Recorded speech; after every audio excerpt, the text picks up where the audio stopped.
Welcome everybody to the Social Dig, the greatest underrated show on the World Wide Web. I am your host, Mr. Rob G. And as always, we're going to be digging into the topics that keep you talking and the talk that keeps you thinking. Welcome. Thank you for coming in to join the conversation. This is the late night call-in show, the one we do right after the SOR after hours. It's the equivalent of an after party. If you ever been at the club lets out at 2 and everybody want where are we going next? This is that place. This is the place where you go next. And hopefully we hear some really good stuff from some really good people tonight. I already have somebody in the back right now as we speak. So it appears that we're going to jump this thing off pretty quick tonight and have great conversations tonight. I can feel it. I can feel it in my bones. Last night was epic. This night is going to be even better. Let me welcome people in who decided to come in and join the conversation tonight. We have Paramore, thanks for coming. Penny Van, thank you for joining the late night calling show at the Social Dig. Area 51, appreciate you coming in. Black Dragon, thank you. Anonymous Rex, thank you. Tim Senor for coming to the call-in show where we get to hear the viewer's voice. Monica, thank you for coming in. Susie B, in attendance, thanks for coming in. Wes H, new name. Hopefully you can join our conversation today. You can click the link in the chat if you want to come up on stage. We can take a few people at a time, or you can call the number listed in the pinned message. All right. Let's see. What else? Who else? Let me flip through this here. Okay. We may have some lurkers too. We usually do, but that's okay. Kevin Whip, thanks for coming in. Thanks for joining the conversation. Crystal J, thank you for coming. Maggie M10, thank you for coming through. Let's see, Magneticus Attractus, the brains of the operation. Thank you for coming through, Magneticus. Appreciate you. Skip to Malou, thanks for joining us. We have awesome conversations over here. I don't know if you've ever been here, if you're coming back for the second, third time, fourth time, fifth time. We dig into the topics that get you talking. Sometimes it gets deep. We talk about some deep stuff. You know what I mean? And that's just how we do it over here at the Social Dig. So, Ange, thanks so much for coming in. Thank you. So it's going to be awesome. We had an awesome show at After Hours, like always. And then we're going to roll it right on over here to the Social Dig. So what I'm going to do, been lurking here for a while, Rob. Hey, I appreciate you. Skip to Malou. Thank you. Put a name to the lurker, and then hopefully a voice to the name and a face to the name. Just like the first person that I'm bringing up, who actually jumped in before the show even started. None other than our guy, Area 51. How you doing, Juan? Hey, can you hear me? Yeah, I can hear you. That's Welcome nice, back. man. No. Yeah. I've been waiting because I've been seeing the shows. I've been under the weather a little bit, and dude, great show tonight, by the way. Oh, appreciate it. Yeah. No, yeah. Man, it was awesome, man. We all appreciate it. Awesome guest. Awesome guest. Yeah. Todd Neese. I mean, man, and this is my first time meeting him, and his views were just outstanding. The way he approached the things. Yep. Jeez, I'm like, dude, you're on to something. You're on to something here, dude. So yeah, it was a great show. I enjoyed it. We invited Bree in, so Bree had her first round, so she'll be back. We'll be doing that once a week. Yeah, I actually, before I went to bed last night, I was on pain meds, and last night she was doing the whole live on Facebook thing, and so I was on her show, and I go, holy cow, and then I passed out, so Yeah. it was funny. I was like, holy cow, yeah, you guys are on here. I was like, I didn't know you guys knew each other. Yeah, we actually interviewed her a few weeks back. So she had an interview. And what That's she'll so be cool. doing, yeah, she That's shared dope. she shared that experience tonight. But what she'll be doing, normally it'd be coming in like almost equivalent of what we have with Tim coming in doing the report on the topic. So that's what she'll be doing going forward Oh, for nice. That's the pretty cool. first half of hour 3. Yeah, it's gonna be nice. Yeah, yeah. And, Tim, and we're Anonymous Rex, by the way, shout out, and then also Maggie, because she's been so nice to me. yeah, gonna give you and shout outs, man. and They're all my in there. my my my Will sister Monica, she knows what that's Bluetooth about. connected. So like, and all of you guys have all been great and so genuine, and you guys are bringing life to your channel, man. I'm glad that people are Exactly. stepping up. Exactly. And I've said it myself, I'm just been so glad to be able to hear. I've been so glad to be able to hear the voices of people who, I just see in the chat all the time. So thought that was pretty awesome, man. Yeah, And I'm going to try to hook something up here. And let me go ahead and actually bring this up on the screen. of course, dude. Yeah. I normally do this. Bring the slide up here. All right, it's pinned in the chat, but this is the call-in line, and I'm trying to set up the phone. I have a new setup here that I'm working with, so be patient, please. Let me see, auxiliary in, and it should work. We're gonna hope it works. And Bluetooth off. Bluetooth disconnected. okay.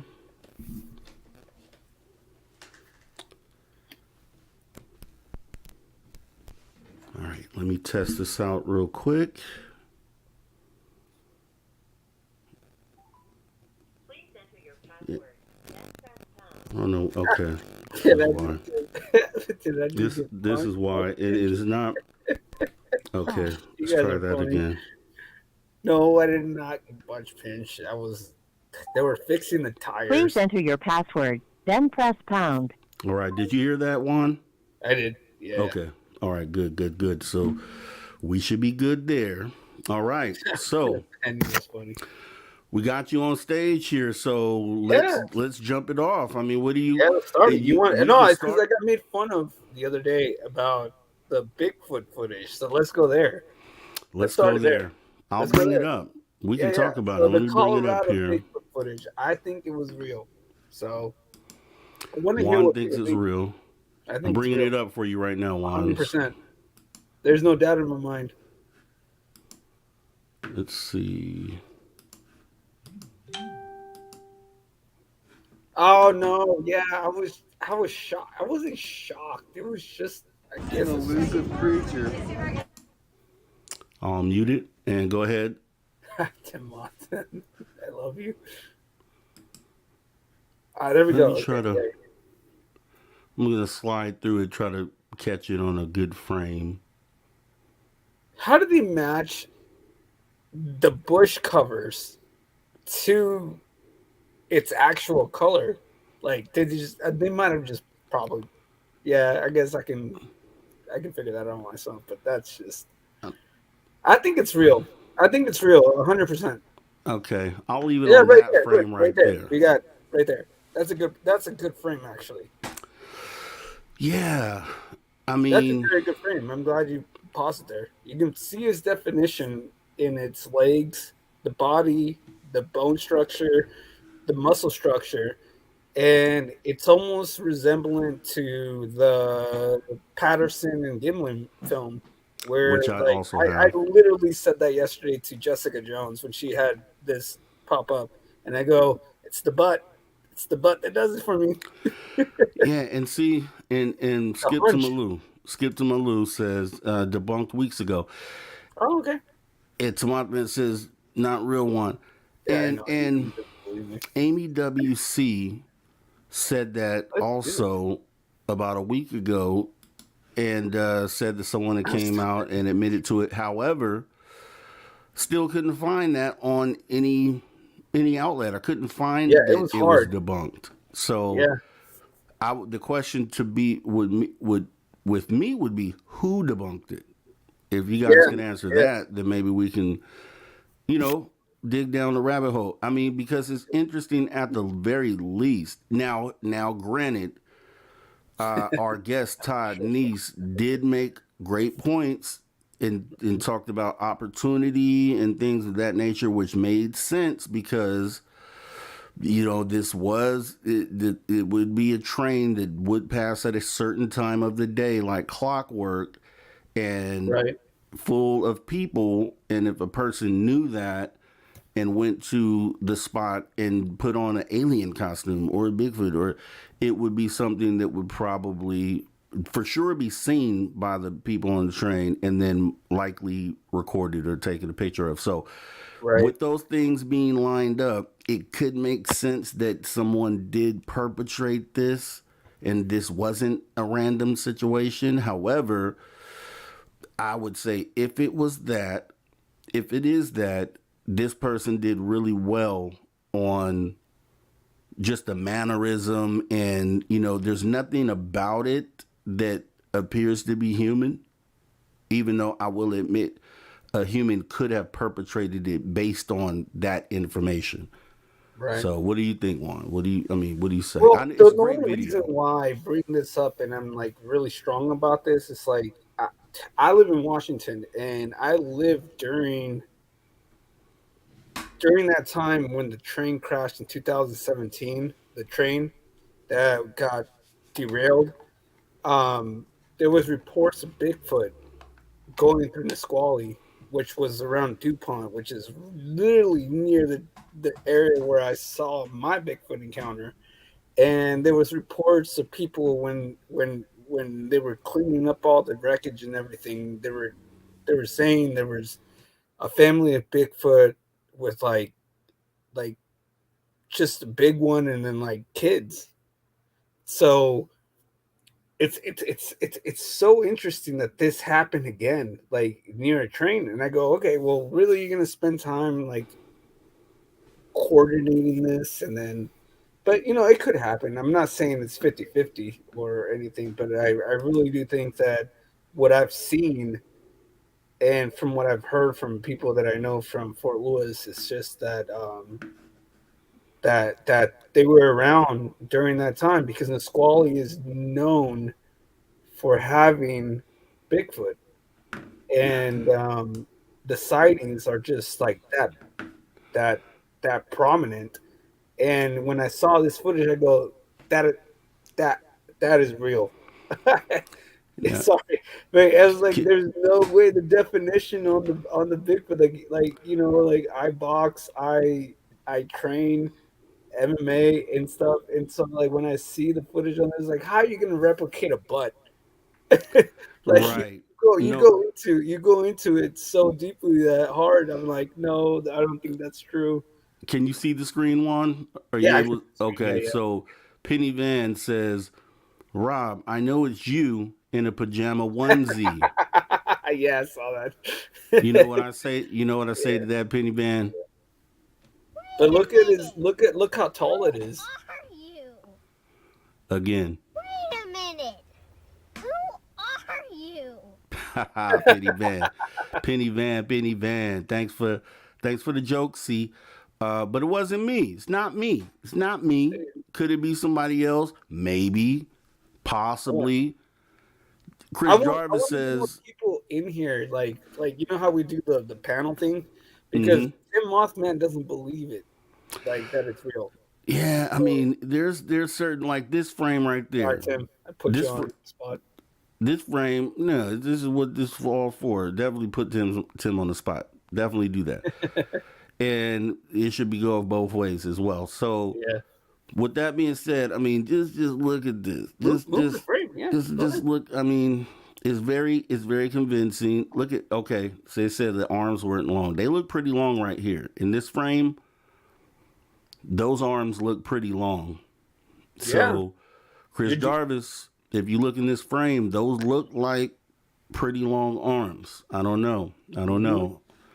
Let me catch up with the chat here. Yeah, go Actually, ahead. Go ahead. Go ahead. social dig. Who got blocked? Oh, No, Tim I don't. Hoffman said he got blocked. No way. I don't block anybody. I have nobody blocked. What happened, Tim? Tell me. Let me know. Let me know Oh, what happened. I didn't block. I don't have the power to do that. So, Tim. Yeah. Then I don't have any. Well, I have one moderator, but not hasn't been around in a very very long time. I got. Yeah. I don't know how that would happen, Tim. Oh, cow. Okay. Maybe Yeah. No draw. blocks going on here. Yeah. There's. Yeah. And like I said, I don't have power. Yeah. Well, very strange. Let me see.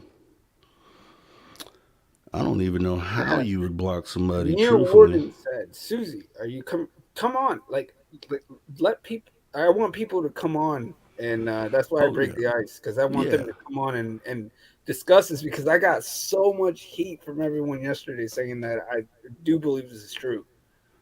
Yeah. So Yeah. I Yeah. Oh, wanted to they're talk about it. I they're said gonna I'm gonna stay awake Area until I 51. get to go on here. Area 51. Let me tell you, Lovey Love came on yesterday, and I'm gonna Oh, call really? Lovey Love out because she came on yesterday. Crazy, right? The last person you would have thought that would have came on. I mean, she always said that she would get up the nerve, but she showed up. Not only did she do that, she turned her camera on. Juan, Oh, she nice. turned her camera on as well. Yeah, yeah.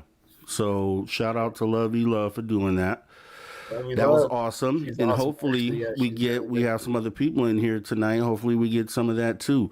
So Imagine anyone is welcome to come up, hit the link, and you'll be clicked Tim in, and we'll Moffat. add you. Has Derek Galloway even entered the chat yet?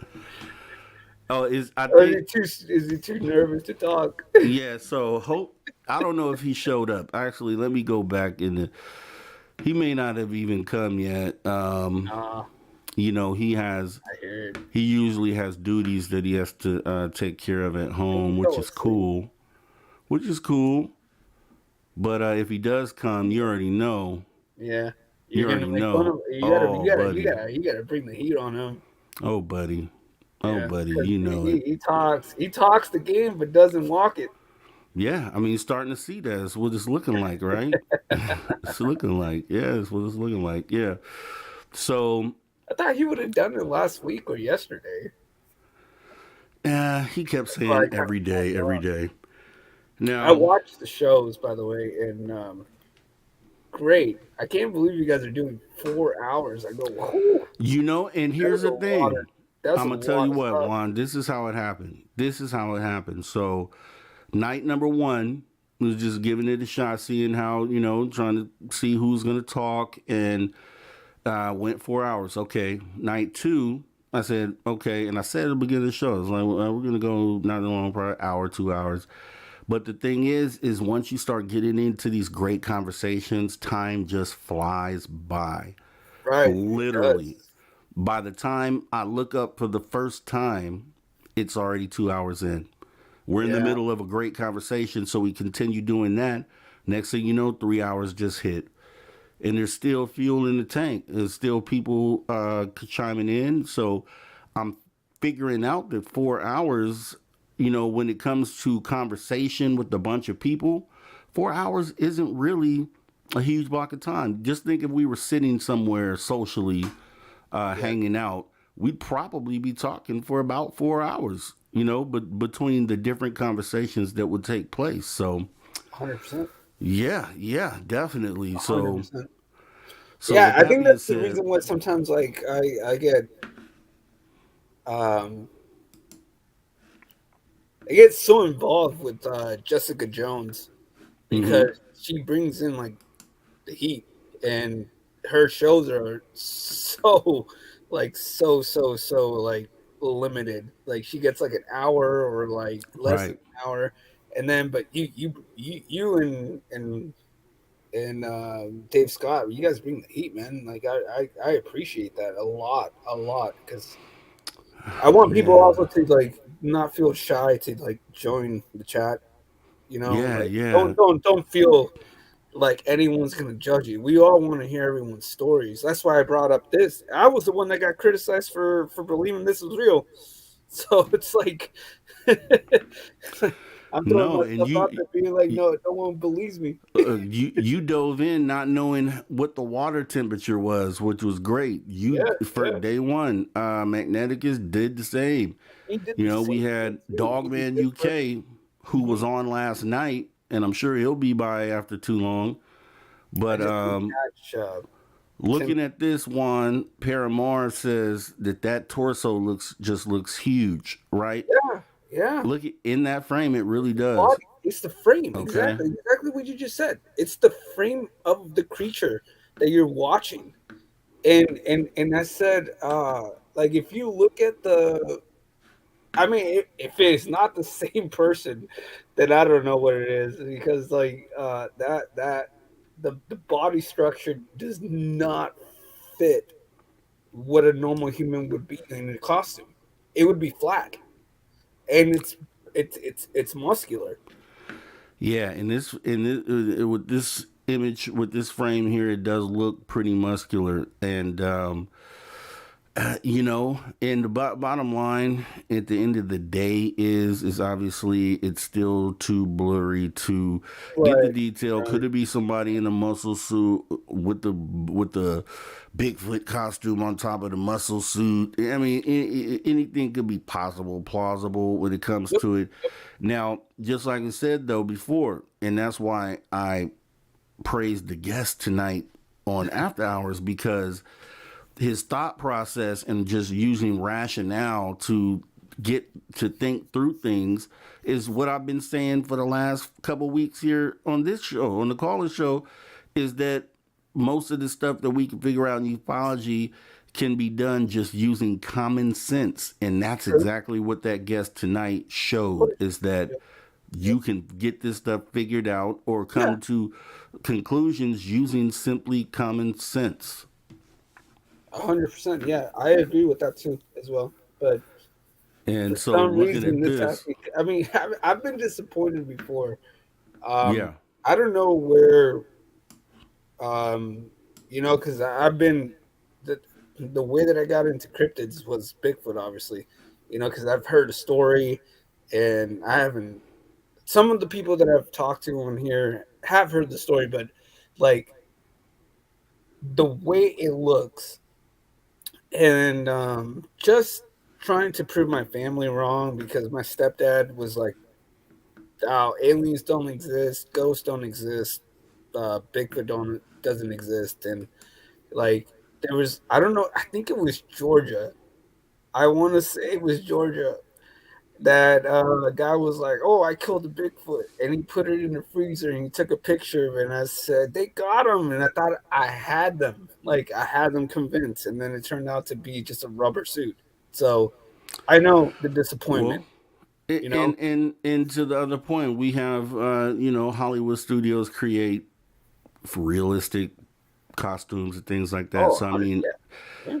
this and I always, the thing with me on this particular thing is that it, to me, yeah, it looks real and all that, but the Mhm. guest earlier made a great point, and something that was in the back of my mind is the shrubbery around where he's at doesn't really look like a place where Bigfoot would hunt for food, or doesn't look like it'd be, a place where Right. Bigfoot would hang out. Now, could he have been traveling to from one point to another and passing through this area? Now, that's plausible too.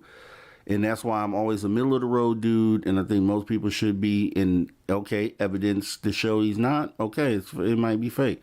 But then if there's not enough to sway you either way, and you're still open minded about it, so you still could be like, hey, it might be real, it might not. And that's kind of where I am with it, until, like Word. Tim Mothman Word. says here, it was done by a Bigfoot Society group. And I can believe that, but I would want to see, like, where was the proof You of know what that. I'm gonna tell Tim Mothman, because I know he's hearing. I'm gonna tell him, "Hey, go get Jake Paul's, not Jake Paul, Logan Paul's, video of the UFO that Ah, he saw in the trailer park. You yeah. still, you have failed You should stop delivering propane Yeah. to them. Yeah. And I know that film. That was oh god, the guy It was James Fox who talked about it. and the guy though I did a I don't, Chuck something. Oh. I don't know who the guy Yeah, is. to my man, I don't know who would, but like so StreamYard, the program we use to do the show, there isn't even a way to block from StreamYard, so blocking has to be done through YouTube itself. And when I do shows, I He never was open on. YouTube up, That's so I weird. don't know how it blocks you, man. That is weird. I had somebody, I think Derek Galloway had told me that one time too. Yeah, Yeah, but yeah. even unless it was some crazy, I wouldn't even. I don't even know how to block, and I like people to speak their minds, and that's what this show is for. So yeah, wouldn't be me blocking you, man. It has to be YouTube, but I will I, look into it and see. I want to get Tim Mothman to join the chat because I want to clown him on the UFO thing with Logan Paul. To But Mothman, that's you've been okay. called out by Area That's okay. 51. But no, but no, it's okay. Like this is what I really wanted to talk about was the Bigfoot encounter, and I'm glad that some of you. Well, I think there was like one person that agreed with me. Other than that, there's like no one else. Everyone said 50-50 or it's faked and it's like a tourist attraction. And I'm like, Well, I mean, he here, could just be just chilling. Like, I mean, he could just be going on a so hike. and here's one man one, and this is how theoretically, like if you're approaching this, whether you're a skeptic of this or whether you're on the side of potentially believing it, in either case you should have an open mind. Right. And as we evaluate, so say this video comes out today, okay, so wow, it could be real, might be fake though, could be a suit, so we don't have the proof either way to say one way or another at this moment. So when as time goes on and things get presented, so okay, oh wow, these people came out and said they hoaxed it, that they showed the suit. Okay, bam, that's evidence to to take any open-minded person to say, okay, yeah, this was a hoax. Let's let it go. Let's move on. But when people say that it's a hoax and then they can't provide the evidence of it being a hoax, then Right. that's where the problem comes in, because it's so easy for someone to say that this was already debunked. And if I'm just gonna believe you, then I put this out of my mind and I move on. Yeah. But if there was never any evidence that debunked it, then it shouldn't be something that I just put out my mind and move on. Yeah. So and I think that a lot of that happens in ufology with a lot of these cases. And I know of a few for sure that everybody did this. It was presented on the big stage. I'll give you an example: the Longbow 51 or 281, Longbow 281 video that came out. That was it was a border patrol, like some sort of, I don't even know what, infrared vision, I don't know what it was, but it had these objects in the sky that were spinning around each other and then kind of moving across the sky at the same time. And then everybody saw it and was like, oh no, those are birds. But I can guarantee you that those weren't. And it's just an example of something that we should keep as evidence, that someone says, oh, debunked, and then everybody calls it debunked and moves on. We lose a lot of our good evidence that way. And we have another person coming in to join the conversation. Oh, nice. It Yes. is none other than Susie B. Yes, Susie. Susie B. Hey, Susie, how you doing? Good. Doing good. Susie. So we're talking about this crazy video right now. That's the topic of the. And I Susie's on have to bring camera. the heat. If I don't bring the heat, like Hold no on. one is gonna do it. Yeah, yes. That Summon is another. LeBron See, James. she just came on with voice before. That was step one. Yeah. Now she's like, okay, I'm gonna show my face. That's step 2, Go ahead, guys. go Get ahead. inspired by I'll this. give Be her. inspired. I'm giving her the platform. Go for it. Go for Go it. ahead. I just like the hair on that. Yeah. I mean, doesn't it look authentic? I mean, it looks authentic. Come on, it looks like the original Bigfoot from the Patterson and Gimbal film. And I'll tell you, and I'm glad you brought that up, Juan, because to me, these two videos side by side, the Patterson video to me seems more fake than this. Oof. Ooh. And I'll be truthful with you, and I have it here. So we saw this, and we can come back to dang. it. Let me bring it up right now. Holy cow, that's a I big know, statement. I know, That's a big exactly. statement, bro. It is, and I'm gonna just show you. So we saw, and let me just actually play this one through one time before I bring it up, just so you can. Okay, so we're looking at the motion of this. We're looking at this. You know, we've seen this. Okay, all right, and then now we bring up. we bring up the historic video here.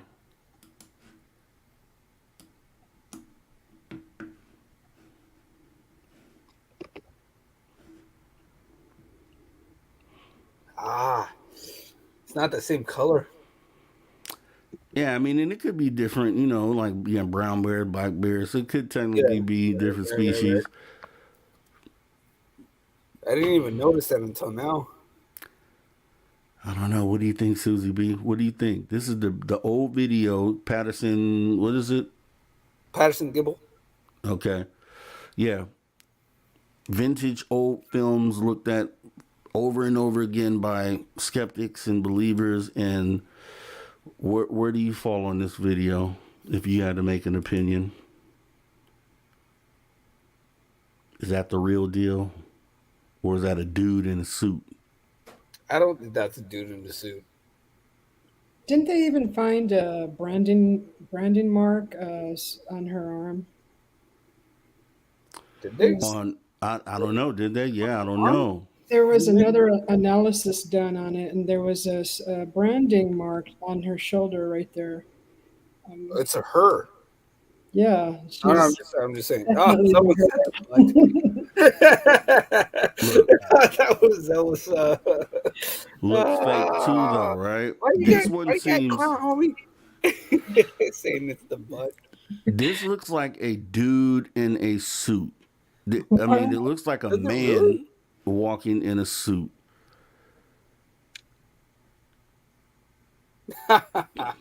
Timmy, you're that's so annoying, but that's okay. Yeah, it says the back looks like a suit, not a butt. I claimed the butt yesterday. I literally did. I said, like, look at the butt definition. What there's about the And breasts? let me. Oh yeah, that too. I didn't even notice that until you just mentioned it. And you said what? What was that? Her breasts. She said the chest. Oh, Well, she said something else. I'm not gonna say the other thing, or else I'll get banned. this. Tim Moss, man. No, that's a good point. They said this was a female. It wasn't a male. So, really, look at the really. Even if you were wearing like a costume, are you really gonna put on like 60 pounds on you just to fake this? Right, which makes me believe it was a person who was overweight in a suit. That's what this looks like. We gotta get more people in here because I want to hear their theories.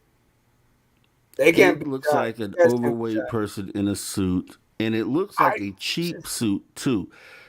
And you think about when this came out. Hurts. When this came out, I mean, this looks like. I mean, the quality of this doesn't look like the fur or the of something that's healthy and thriving. Mm-hmm. This looks like a really cheaply made.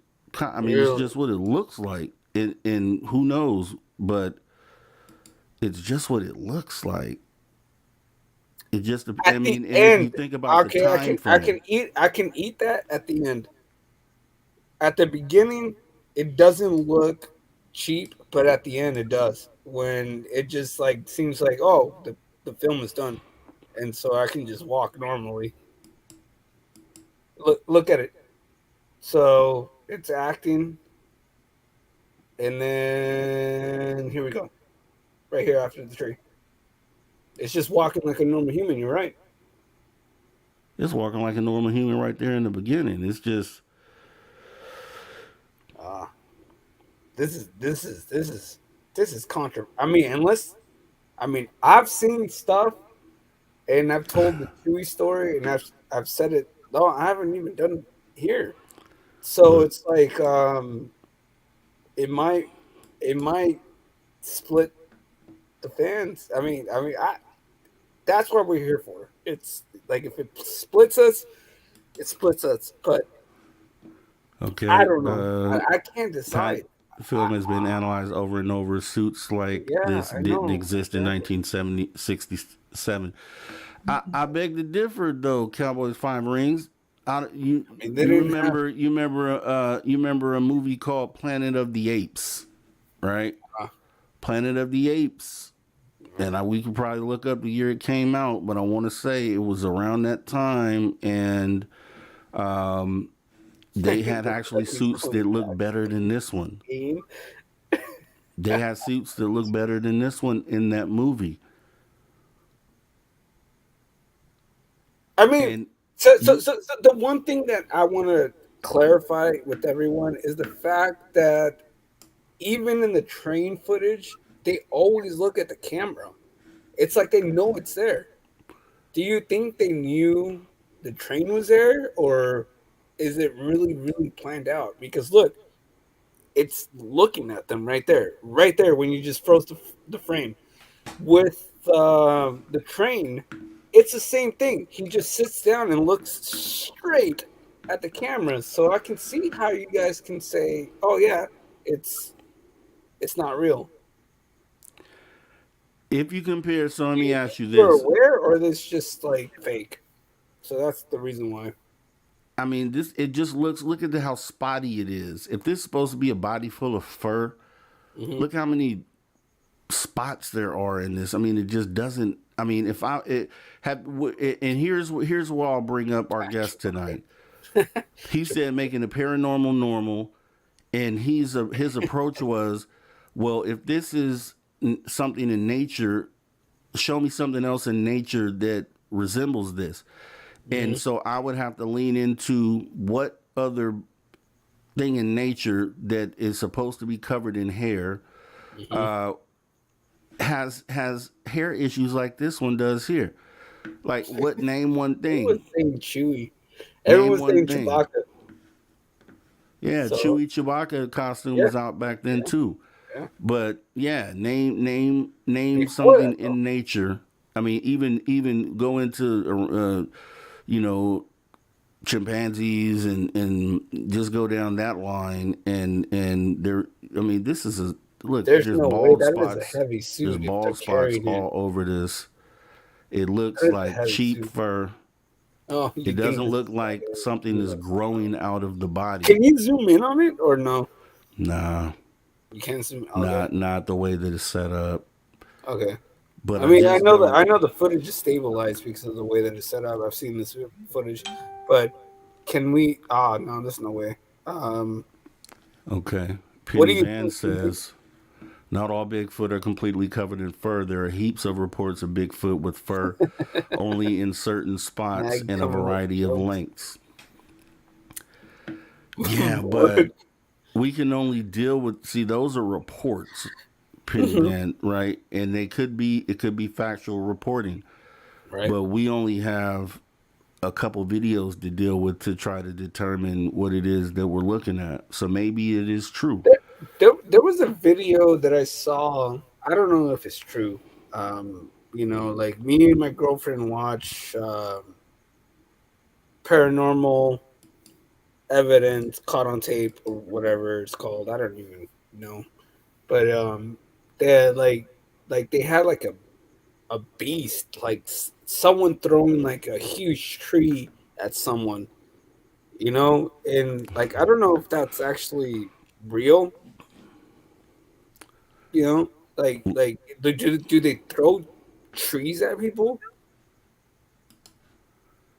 Is Like, that do they what? just pick up trees and branches and just like chuck them at people? Because like that was a big branch, and for one person to have that power, that was just weird. Yeah.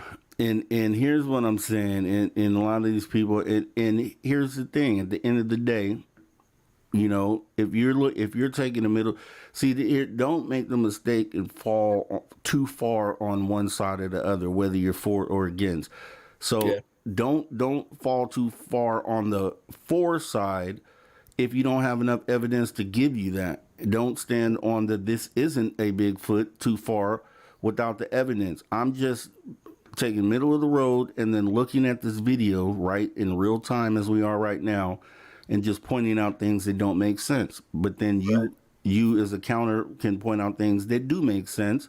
And then at the end of the day, we come to some sort of conclusion because either way, real or not, it's important to know.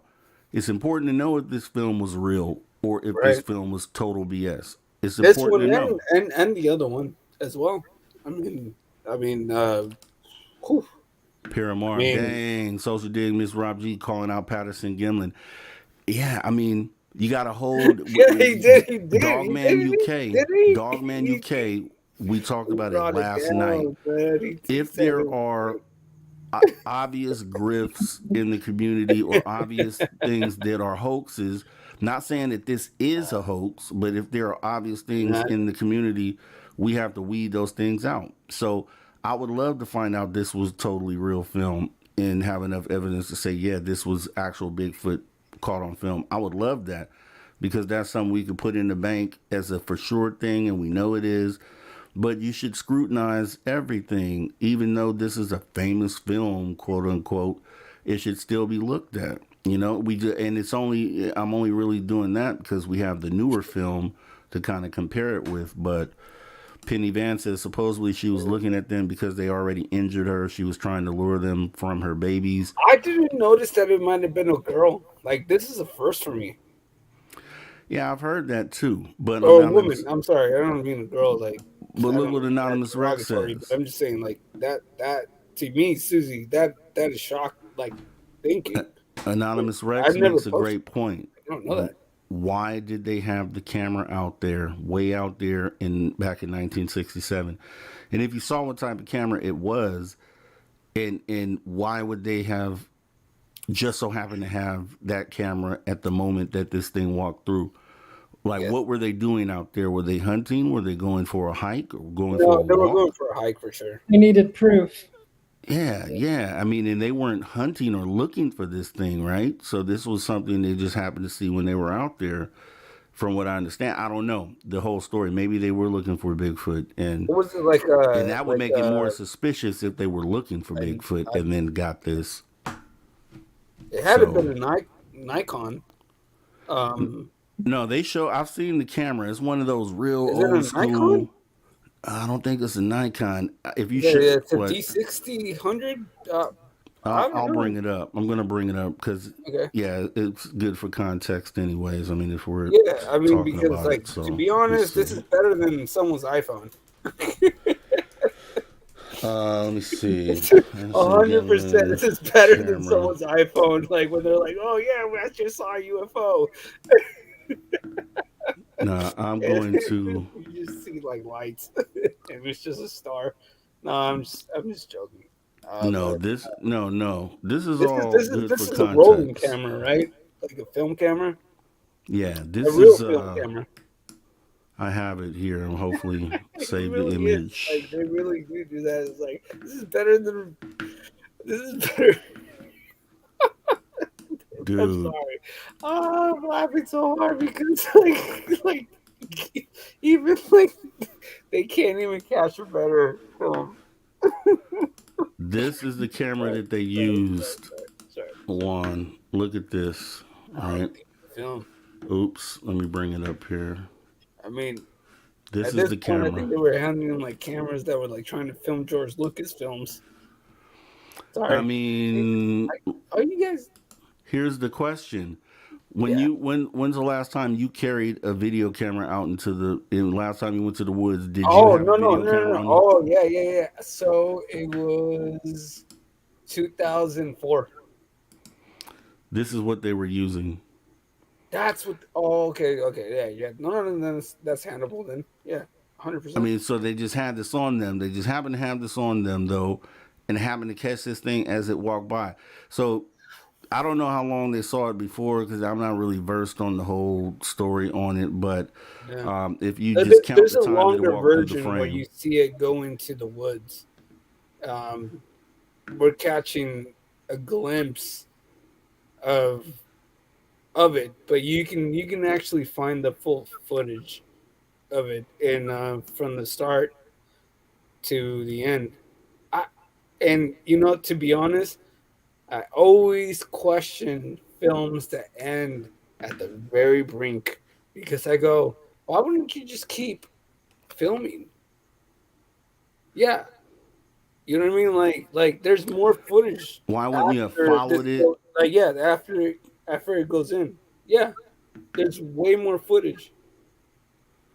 Yeah, any programs to use to debunk? Nah, I wish I had something that we could do that with. Because, like I said, whether at the end of the day somebody came out with evidence that showed that this was real, that would be cute. That would be real cool. Oh Actually, that'd be yeah, a cool thing. Or if 100. somebody showed, hey, these was the guy in the suit. Here's the suits, and I almost Yeah. thought somebody did back in the day Mm-hmm. say that they were suits. Let me look this up, man. I want to be We're factual. I going want to into be the rabbit factual here. hole. So let I me don't like check going this into the out. suits. The suits Um, did not. I do Patterson not like the suits. Patterson Gimlin film. Let's see. Um, Oh, by the way, Monica, if you're Players still in ethics. the chat, thank you. By the way, I, I, I, I obviously try to keep it fun. I'm not trying to be controversial. It's not. It's not an act.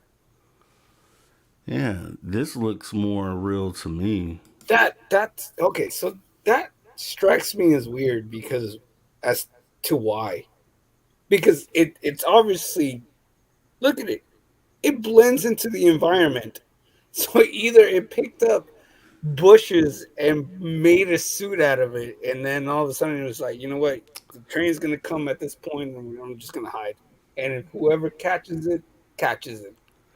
Yeah, and I mean that's another great point because it's like the guest said, when you think about nature and animals in nature, they usually adapt to their surroundings and their Right? ability to hide or take cover or things of that nature. That thing we just looked at, Patterson Gimlin, stuck out like a sore thumb. Like Yeah, I don't know, immediately. you know, it's like I don't know. But Tim makes a great point. We need DNA at the end of the Yeah, day. yeah. DNA, Tim, the goat.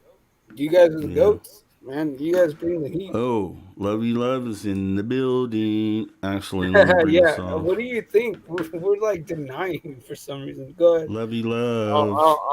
I'll be quiet. I get interested in this.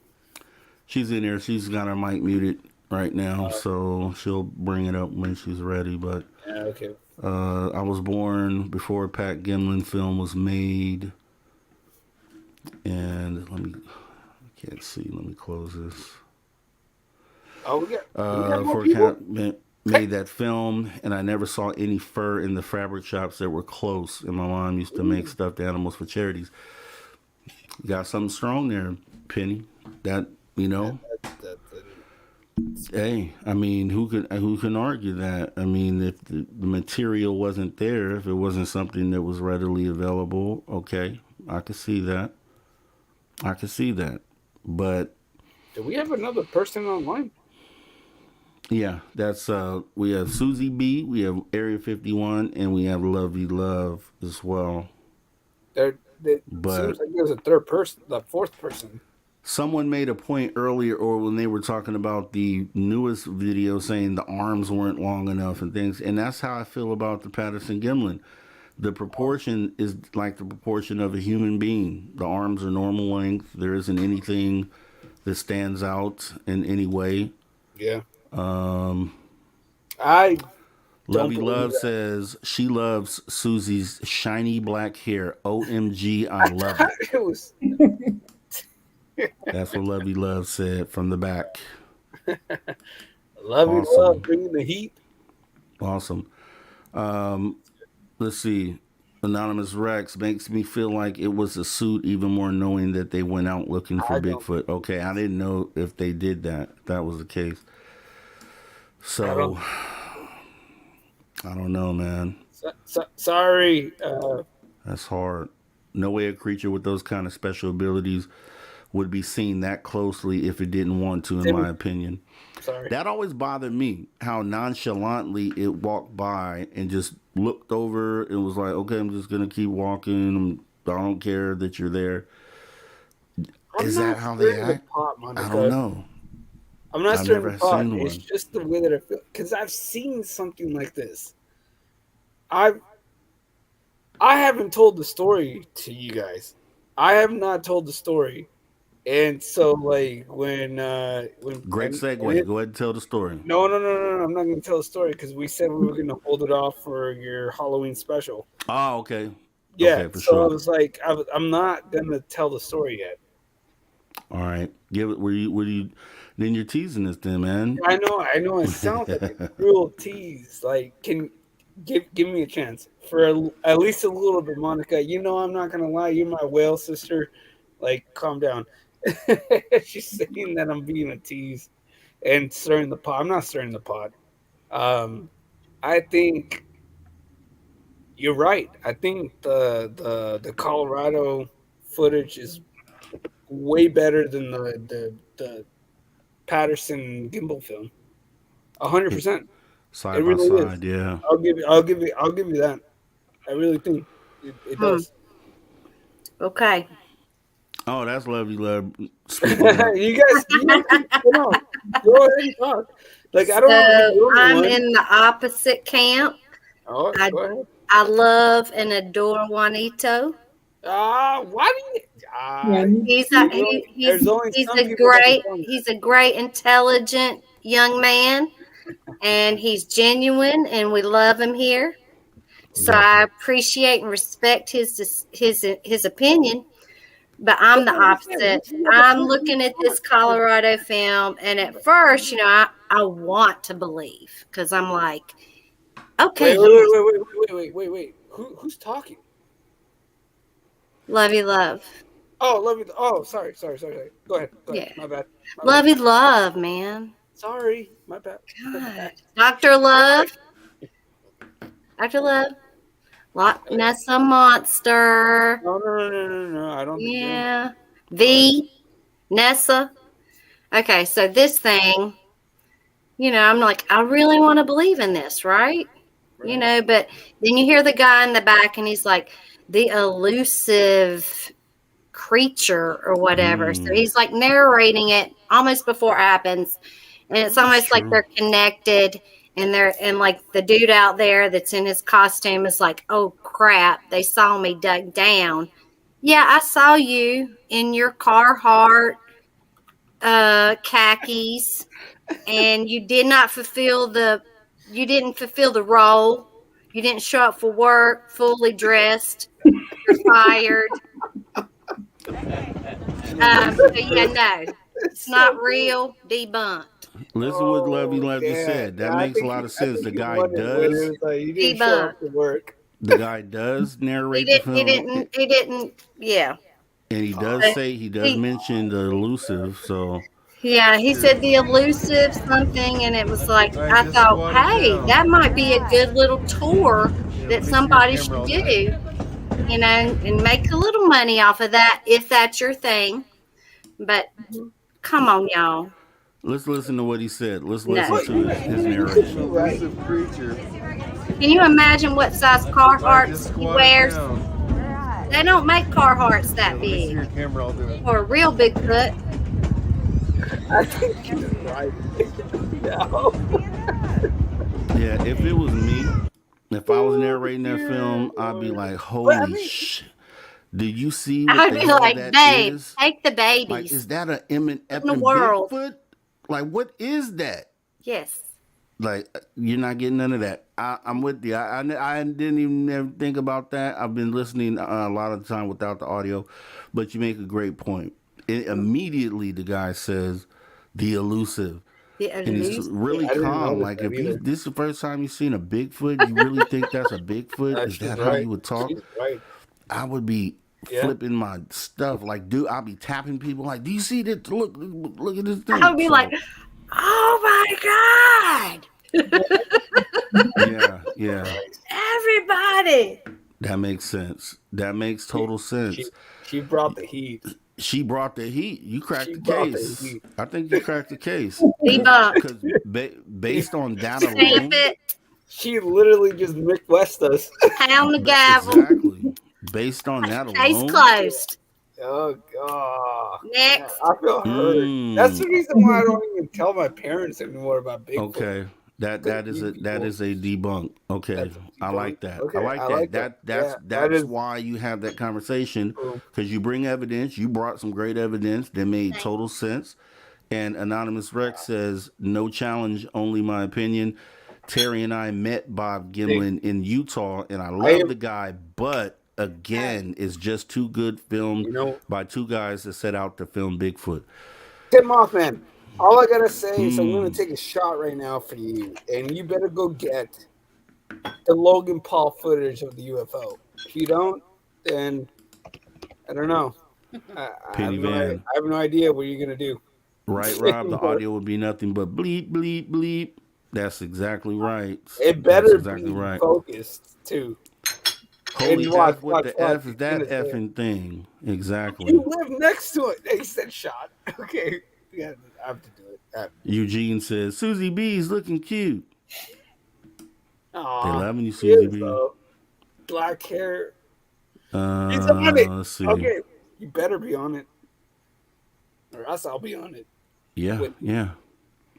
We're going to deliver. Yeah, David Devine, definitely swearing, LOL, for sure. Yeah, so it didn't hit right. Thank you, Lovey Love. That was, we just sat here and talked about this for like 15, 20 minutes, and you could have shut that down a long time ago. Is that what you're telling me here? You guys got heat. You guys got heat. Like, jeez. My hand's burning. Like, I don't even want to touch the keyboard. Okay. Well, yeah. All right. I want more people. Moving on. I want Maggie and Tim Mothman to come up here. I don't even want to look at the video anymore. Man. They got stories. Move it. Yeah, I don't want to see it anymore. Okay. Done. That's a done deal. All right. Monica, great. You got stories too, Monica. Call her out. I'm gonna let you guys. It's enough you guys right here to go ahead and take the stage. Go ahead. I'll let somebody start with the story. Derek Galloway, are you gonna come in, or are you just gonna eat? Derek's not coming in, dude. Derek's He's not. coming in. Is he afraid? Jeez, I can't believe that Lovey Love and Susie B are literally handling it tonight because they brought it. Derek, I'll ask you one time. Are you coming in tonight, Derek? Derek Galway's not going to come in. He's too scared.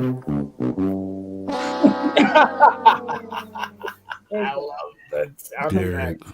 You're the only one that does the sound effect that is funny as fuck. Sorry, I said the F word. Sorry. You're good. Sorry. You're good. Sorry. You're good. But hey, look, heck no, Rob G. Check didn't clear at the bank. Oh, we're going in. What check? Are you saying I gotta pay you to come on? Ah, come on. Wait a minute. Who are you? They gotta pay you to come in? Come on. Who are you? Denied. Denied, buddy. 100%. How are you restricted, Timot, man? They really do a tag team. They really just own me. Timot, man, let me ask you this. So are you trying to click the Hey, shout out StreamYard to link that. and it's denying you to come in? Bring him meticulous Answer articulate that because for me. that that guy, he's intelligent as. I never would have ever met him if it wasn't because of you guys, and he's so smart. I'm like, what amazing! I said he To is such Mothman. a genius, Oh and like, yes. come in, magnetist, articulus, whatever the hell your name is. I can't say your name is. What does it tell you? Yeah, see, Maggie and 10 says, did you breach a copyright or something with an upload? But he's talking about, so, because if you click the StreamYard Tim link, Mothman, you it should just come into. opens up a browser window and then it brings you into the show. Yeah, I So, keep Tim Mothman, when you click that link, it should open up your web browser and bring the bring show him up. in. So, what does it tell you? What are you seeing when it happens? Now, Monica, you know I have so much love for you, like to you and many people. So, And says, ladies in the house, love it. oh, they're bringing the heat. I love it. Love it. Love it. Yeah, like they're bringing the heat, and right before well, I say Christmas, but it's obviously Halloween. You get nothing. So do this. Take the link, do a copy and paste. He's doing Copy it. the link and then open up your browser and paste it in your Let's do this. browser Maggie, and then hit go. bring it on. Monica, I love you. You Derek, you know sent how a much I love video. Hey, what kind of video is it, man? Derek Is it Galloway. is it a video that will get my channel banned? No. Let me start there. Is it a video that will get me banned off of YouTube? Because if it is, I can't do nothing for you, Chief. And actually, Yeah, Maggie, since you haven't come on the show, I'm not showing no video. Derek Galloway, come on. Let's all just Denied. join. You guys are scared? Eugene has to Yeah. join. So there's an anonymous vote or choice to hear more stories, Susie B stories All right, here yeah. at the Social Dig. So Go for Susie it. B, if you I would will like mute. to, you have the floor, and Bring it. I'll mute. we'll listen to a Susie B story. What should it be, like paranormal, alien? They just want to hear you. It doesn't matter what the story is. Just bring it. Talk about anything you want to talk about. There was one when I was hiking as a teenager in the forest, and I went off trail and found an animal trail. It's kind of off the trail, and it ran by a running creek, and it was kind of under a canopy, so I had to bend down, and I was kind of walking through there, hunched over a little bit, and then it opened up, and the rocks were sliding, and in my mind, I thought, God, I wish I had a walking stick. And seconds after I said that, this tall man just kind of burst through the bushes and had a stick in his hand, and he handed it to me, and he said, "Here you go. I don't need it anymore." And I was like, "What?" Yeah. So I still have the stick, and it's carved, and it's got symbols on it and paint and initials. Wow. That's awesome. wild. So do you think it was a telepathic thing that he knew what you were thinking? And what do you think? What do you think about that? What happened there? Well, it had to have been telepathic because I wasn't thinking out loud, and it just, I mean, what are the chances of that happening at that right moment? Mm-hmm. Was this a actual guy, or did he step out of like some sort of time warp or some sort of, you know what I mean? Just kind of appeared with the stick. You said he came out of the bushes, right? Yeah. So maybe he stepped out of, I don't know, you know what I mean? That's just strange. I mean, even further than just telepathy, maybe you manifested that whole, you know what I mean? I don't know. That's you can It, go so many yeah, ways with that. it can go so many different ways. This man, he was, so I was about 16, 15, and he looked like he was in his mid 20s, but he had a long reddish beard and long hair, wavy, and like a beaver skin hat, and he was wearing like a trench, kind of a duster coat, one of those Western style that you hide your shotgun in. Yeah. It's Like a kind of trench coat. it went all the way down to his feet. So I don't know. He looked like a mountain man to me, and he just came out of nowhere. So You guys asked for Susie B's story. She hit you with a boom, hit you with a bombshell, just A blowing your little bit, mind. right? The She did. dude stepped out of the bushes with a trench coat and gave her a walking stick when she only thought of it. Guys, I That's don't. That's some sort of power that I don't have. Yeah, yeah, yeah, yeah. You got anything like that, Area 51? Oh Any no, just I mind want to blowing let anything? Lovey Love also do like a story or something, because like I do have a heavy story, but it's not a. I, She's a magical let me let bruja. me let me let me let them go first, because like I know I broke the ice tonight, but I want them to. Yeah. You hear that, And I lovey want more love? people to come up. He's By the calling way, on I want you. more people to come up. I don't want, like, don't be shy. Like, let's share our stories. It's important. It's Yeah, really important. yeah. And And we Rob can G get to for talking giving us about the that. platform, and thank you, Rob G, 100%. Hey You man, know, it's all love. You already yeah, know it's you know all what I love. mean. Like I appreciate it. That's the reason why I've been absent, because I want everyone else to Hey, have the chance to say what they've experienced and and share it with us.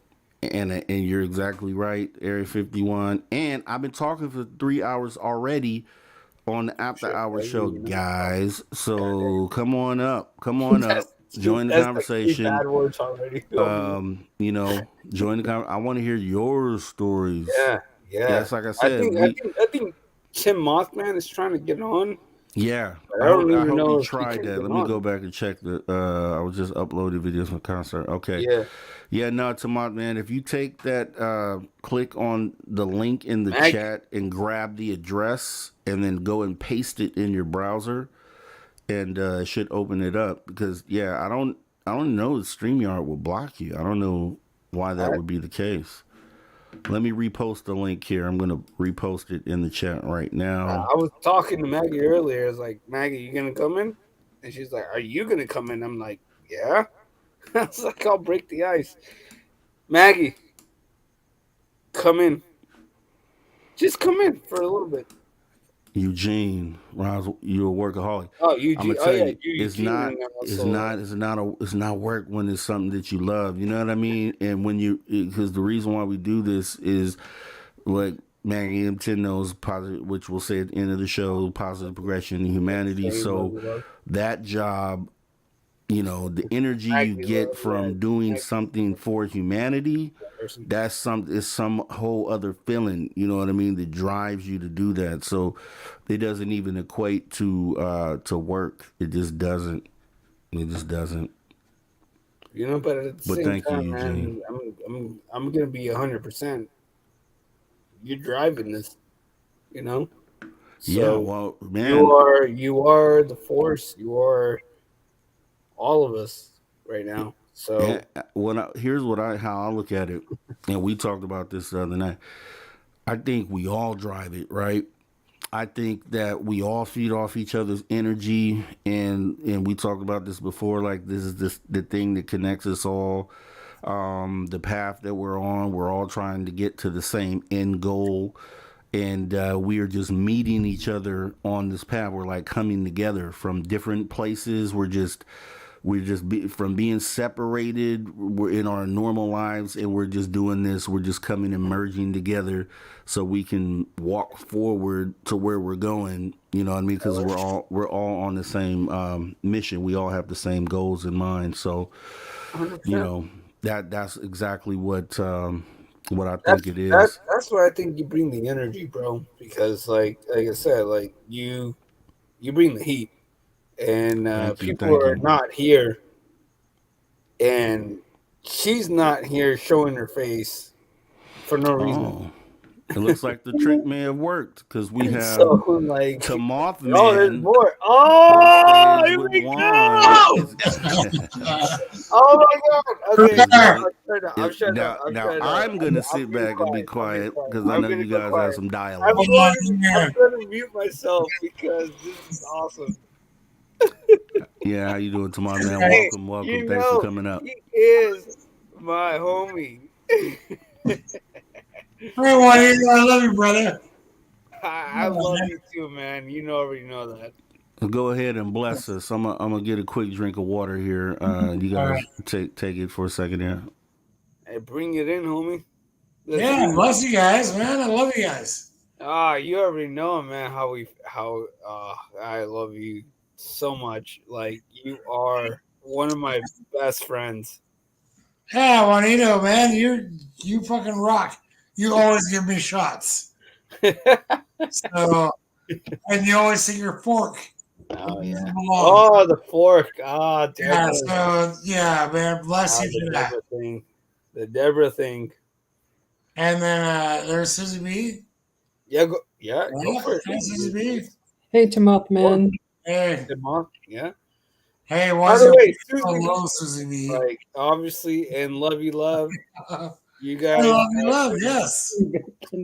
I know. To all of you, and obviously to Rob, and for hosting this thing, because like, if it wasn't for us and him, to be honest, mostly him, like, we wouldn't be able to talk with each other. But no, you guys are the best people in the world.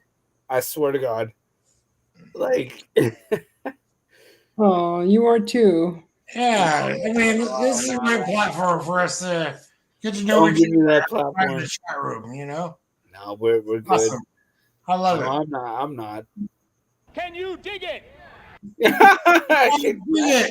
I don't know if I can dig it. I dig it. But yeah.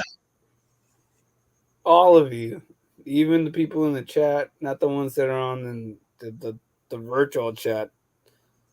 Holy cow, man! You guys saved my life. Well, Juanito, don't stop there, because they saved my life too. I was in a dark place. I talked about this last night. Yeah, I was here last night too. Yeah. That's the one that saved my life. Mm-hmm. Because I was in a really dark place, and I felt like I had no friends or nobody. You got me. I could connect with, and then I found SOR. Yeah. And here I am.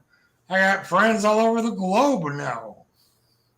Like-minded people. I really do love all of you guys. It's amazing. You guys don't understand that. Like, it not a weird way where it's like, oh, you love me because of this and that. No, I love you guys because you guys saved my life. So the same way that you did it for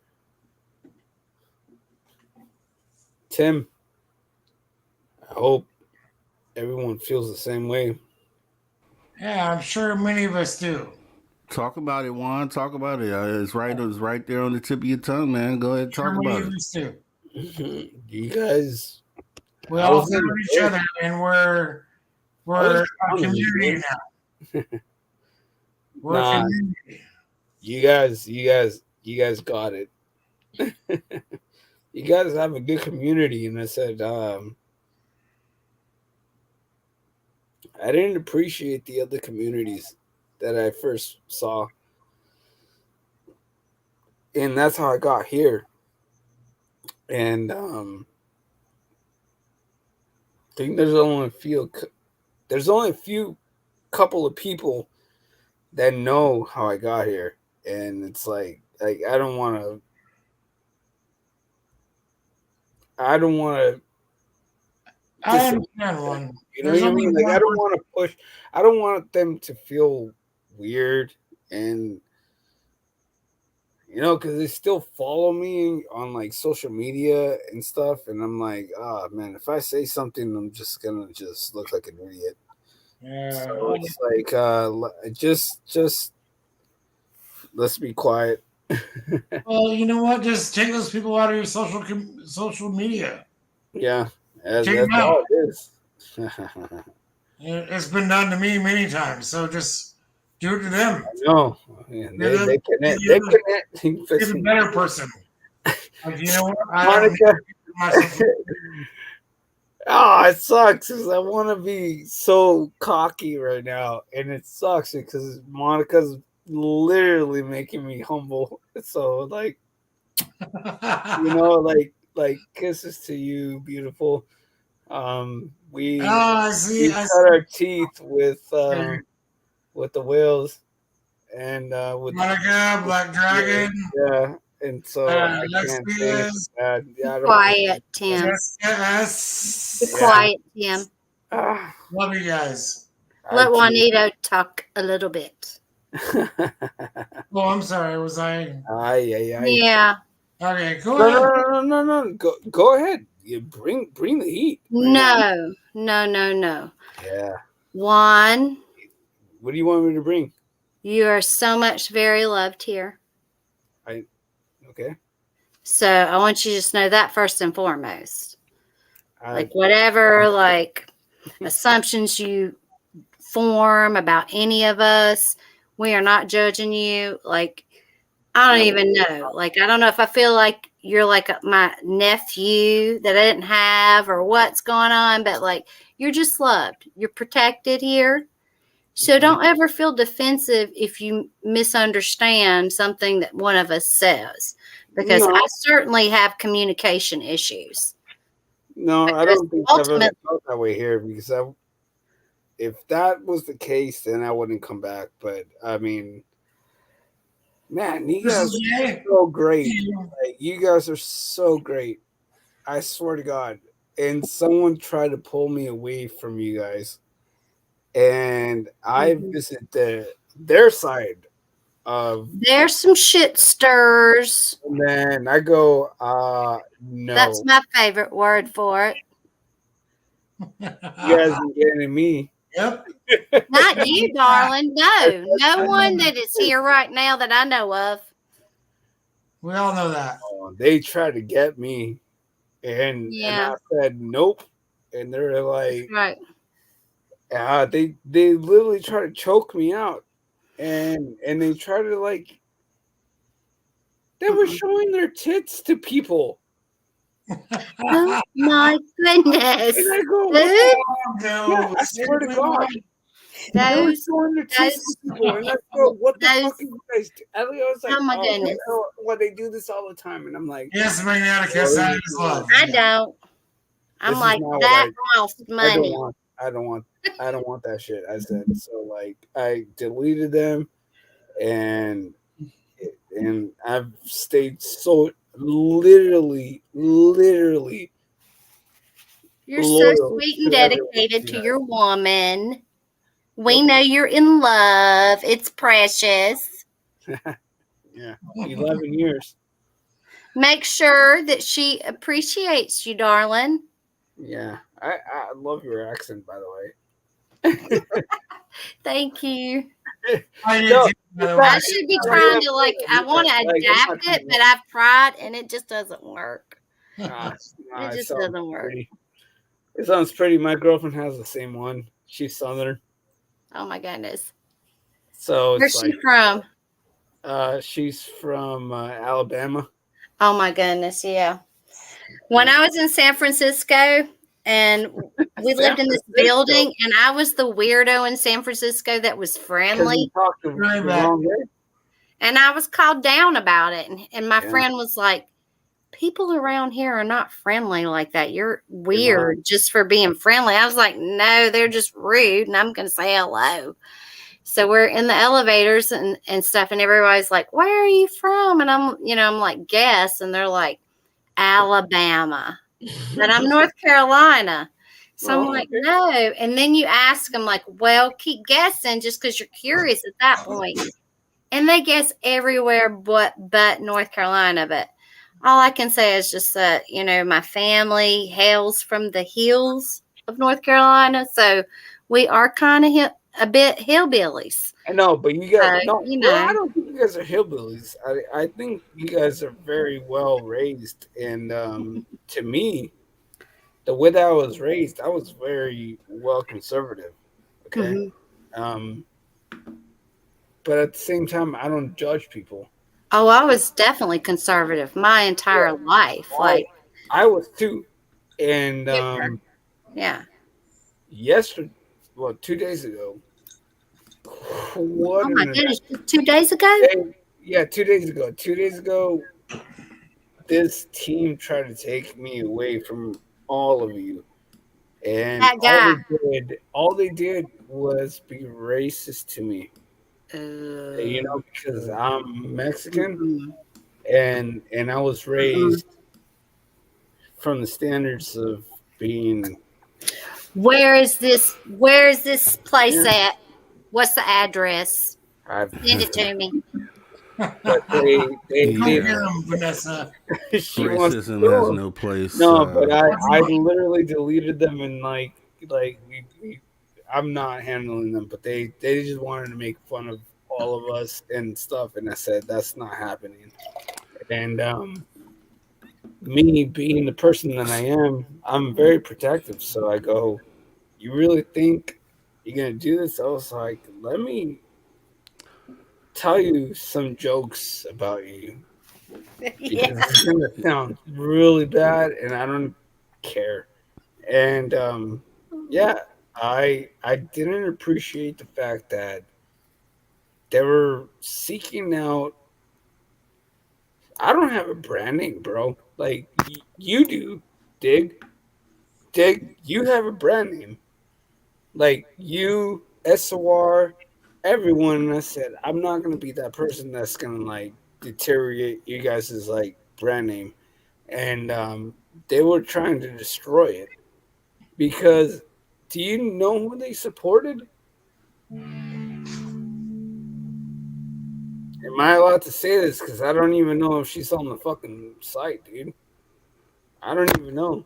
So if I say it, it's sorry. I said the F word. Jesus Christ, it's 4 times. My It's bad. all good. Here's what My bad. I'll say. So if it like It I was think I it know was where you're going. bad when it comes to things like I think if somebody's trying to I get just us don't want to. copywritten, copyright I strike. didn't say it. I didn't say a word. No, no, not you. It's the music. Let me pause that. Or mute it. Okay.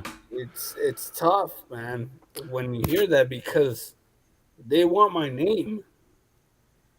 So let me ask you this one, because I'm kind of lost on what you're speaking about. I don't You like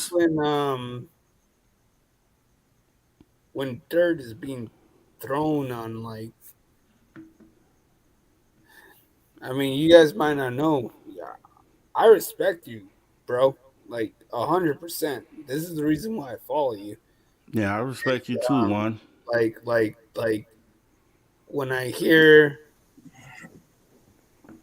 people, it's not necessarily the people. You know what I mean? It's the people that support them.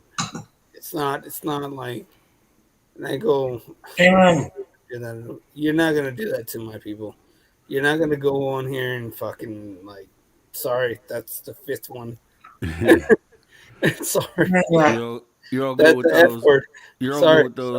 those. Speak your heart and speak your mind, No, and that's I'm what I'm this is not gonna about. let someone come over here and like say anything bad about SOR. Like I will not allow that anymore. Yeah. And you guys handle it. It was with Grant, it was with Marquis, it was with you, it's with Dave Scott. Like it's with everyone, all of you guys, Yeah, and sticking up like for and like family. Yeah. all the stupid people that say stupid shit. Again, that's number 7 or 6. Um, Do it again. I'm think you're doing it on purpose, you know Juan. what I mean? Gotcha. You say stupid shit, and that's number 7 right there, actually. And because I said it twice, you're gonna talk crap about my people? No, and I don't get because of my name. I swear to you, man. I swear to you, because of my name, they don't get me in trouble. So I can sit there and tell them, stop acting stupid. Like you don't know, and I got attacked, bro. Like they pulled me in.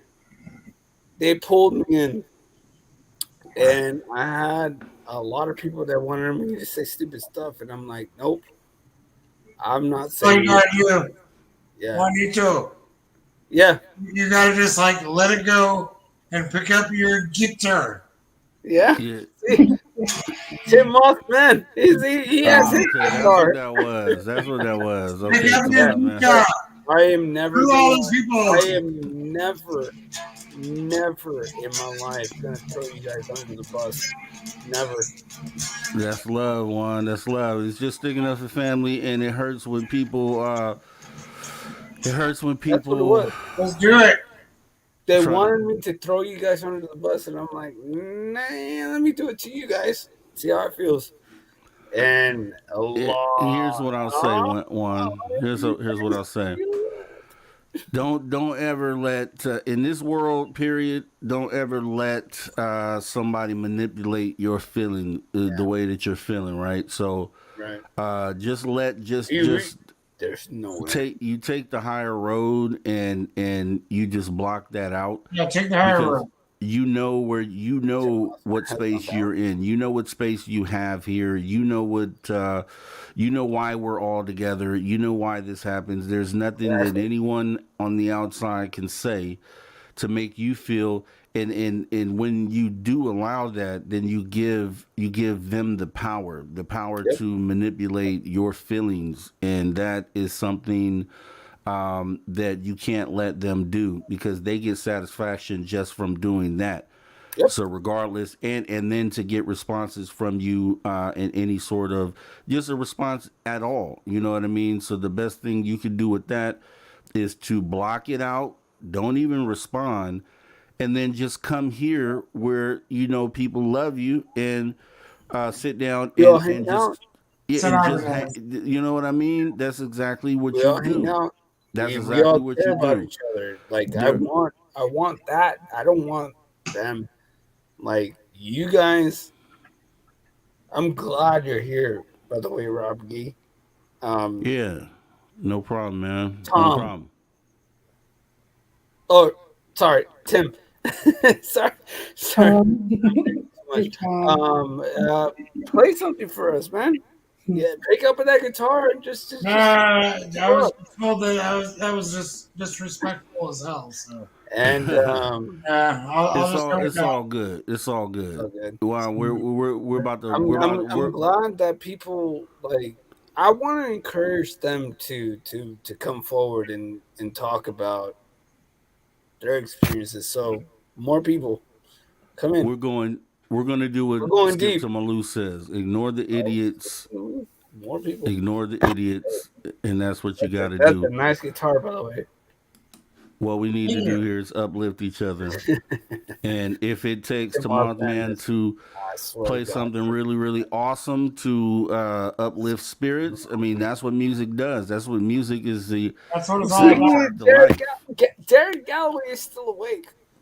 Yeah, there, Well, yeah, why don't we hear Derek Galloway's voice? there, yeah, Yeah, yeah. where is he? Where's he at? I'm tired. I'm tired of asking Derek Galloway But to Come talk. on. I don't want. I can't force him to do it. So you know, when he says he is, I'm just going to do exactly like I just told Juan. I'm going to take the high road. I'm going to ignore what it is that he's saying, and I'm Yeah. going to come here to my community to be There you uplifted go. and have conversations that further Yes, where we're sir. trying to Or go. anything like. So, I Amen hope to I that. didn't stir anything. with that being said, don't worry about it, Juan. Just don't worry Did about I it. stir something? Don't worry about it. Yes. So Just let it here's go. what I'm. Go. I hope Yeah, go not. ahead. What'd you say, Tomorrow then? Just let it go. Just Yeah. let it go. Just let it I go. just read the story that said Elsa Frozen, let it go, let it go, let it. Do I gotta sing it? Do I have to sing Who it in said order that? to get my point across? I hope I don't because I can't sing that song that Ah, well. neither So can I. Juan, besides the obvious, right? Coming here and hanging out, having a great time with people that you love and respect. Like what are some things that you do, when you're down, what are some things that you do to lift your spirits when you're away from the chat? Like what do you do? Do you Hey, am I still there? I'm still there. Oh shit. Oh, yeah, One what do you charge. sorry. I'm sorry. you're good. What do you do to lift your spirits, man? What do you do? Like Oh, go fishing, or what is it that you do when you're away from chat that you do to lift your spirits? I write music. Okay, boom. And I can align with you on that, right? Yeah, I write music. So here's what you do. Here's what you do. You write a song about it. There's been and you write your best songs when you have things in your life that challenge you or just ups 100%. and downs that you go through. And Absolutely. sometimes I'll have what you call writer's block, and I know you know what that is. Oh, And it takes to go through something like I'll have something happen that makes me feel bad, and then I'll write a song about it. Not necessarily directly about the issue or situation, but channeling that the energy that I'm feeling and kind of putting it into something like that. So that would be and I'm sure you do that now. If you write songs, you yeah. probably already do it and you don't know it, but that's a good thing to do, especially because that's what you do when you're in those situations. So when you're feeling like that, just like what you just expressed to us right now, that should be written in a song. Write a song about that. Absolutely. Write a song about how people try to bring people down and what people do to bring each other back up. That would be a great song. Whether you put it out or not, whether you do anything with it, that's how you exercise that energy from out of your body. That's how you get rid of it. You know what I mean? As far as songwriters go, I can say that because I do that as well. Yeah. So, and I want to hear some of this stuff, Juan. 100%. I want to hear it too, man. I want to hear it because you said you Yeah. said Sure. you played like rock, right? Yeah. But I also do everything. It's not Okay, just okay, rock. Like I could do everything. But okay. And you're right. and You're right. You're you right. can do everything, I bro. And that's I exactly. I'm glad you I said don't that. want to discourage people. So like, come Yeah, up. Like it's not just. I'm glad that Tim. Tim. I'm glad you're here with me. there you go, Got you one. brother Got from you back, another You brother. know what I mother. mean? Like Got you back. that's brotherhood right there. And then I said, not just with also Rob, but like bring more people up. Yeah, no, I'm and I'm not so I'm not. I love I it. let's just do wanted I this. just wanted to break Got your the back. ice. No, and you've done that, and you've done a great job of that, and you've done more than break the ice because you've been One, on multiple times, and you've always had something that always resonated with the audience every single time. So that just shows that you do have important things to say, and people are taking things away from bits and pieces of things you're saying, and either just relating to it or being able to learn from it or even apply it to coaching. something that they may currently have going on. And that's really the whole point of talking in front of people or Yeah. having these sorts of conversations. You add enrichment to somebody's current thought process. You Well know what I said. mean? Maybe it's the Well, one piece they were missing that they yeah. hadn't heard yet, and you happen to be the one to say it, and they're like, man, I really understand that. I really feel that. That makes not total me, it's sense, you. man. It's That not makes me, total it's you. sense. You gave us the platform, so it's Yeah, like it's no, not and me, you're it's doing you. well with it. You're doing well with it. No, No, you're doing well. it's not me, it's you. Well, no, it isn't me though. It It really is you. isn't. See, it may appear that way because I'm putting on the platform, but you were providing the content. You were providing Bring it. you were providing the conversation. You were providing the perspective. You are providing those things that whether you may not know it or not, there are people, even lurkers right now, that aren't in the chat that may have resonated with something that you said. You, you You know what did I it. mean? It can take that away, and that as long as you can affect one person or provide information to one person or help one person through something by something you said, then you've done your job. So you're doing your job. Exactly. It is not me. Exactly. So I can talk. give us it. Give us something. I think I'm Not not dropping you I'm dropping them on you right now. not to be mean. Sorry, that sounded mean. No, it didn't sound It mean. was both of you. Give us something. Yeah. Don't be scared. Everybody has something to add to the conversation all the Yeah. time. We do. Not one person knows everything, and everybody So, has either a voice. The So phenomenon presents itself to each person differently.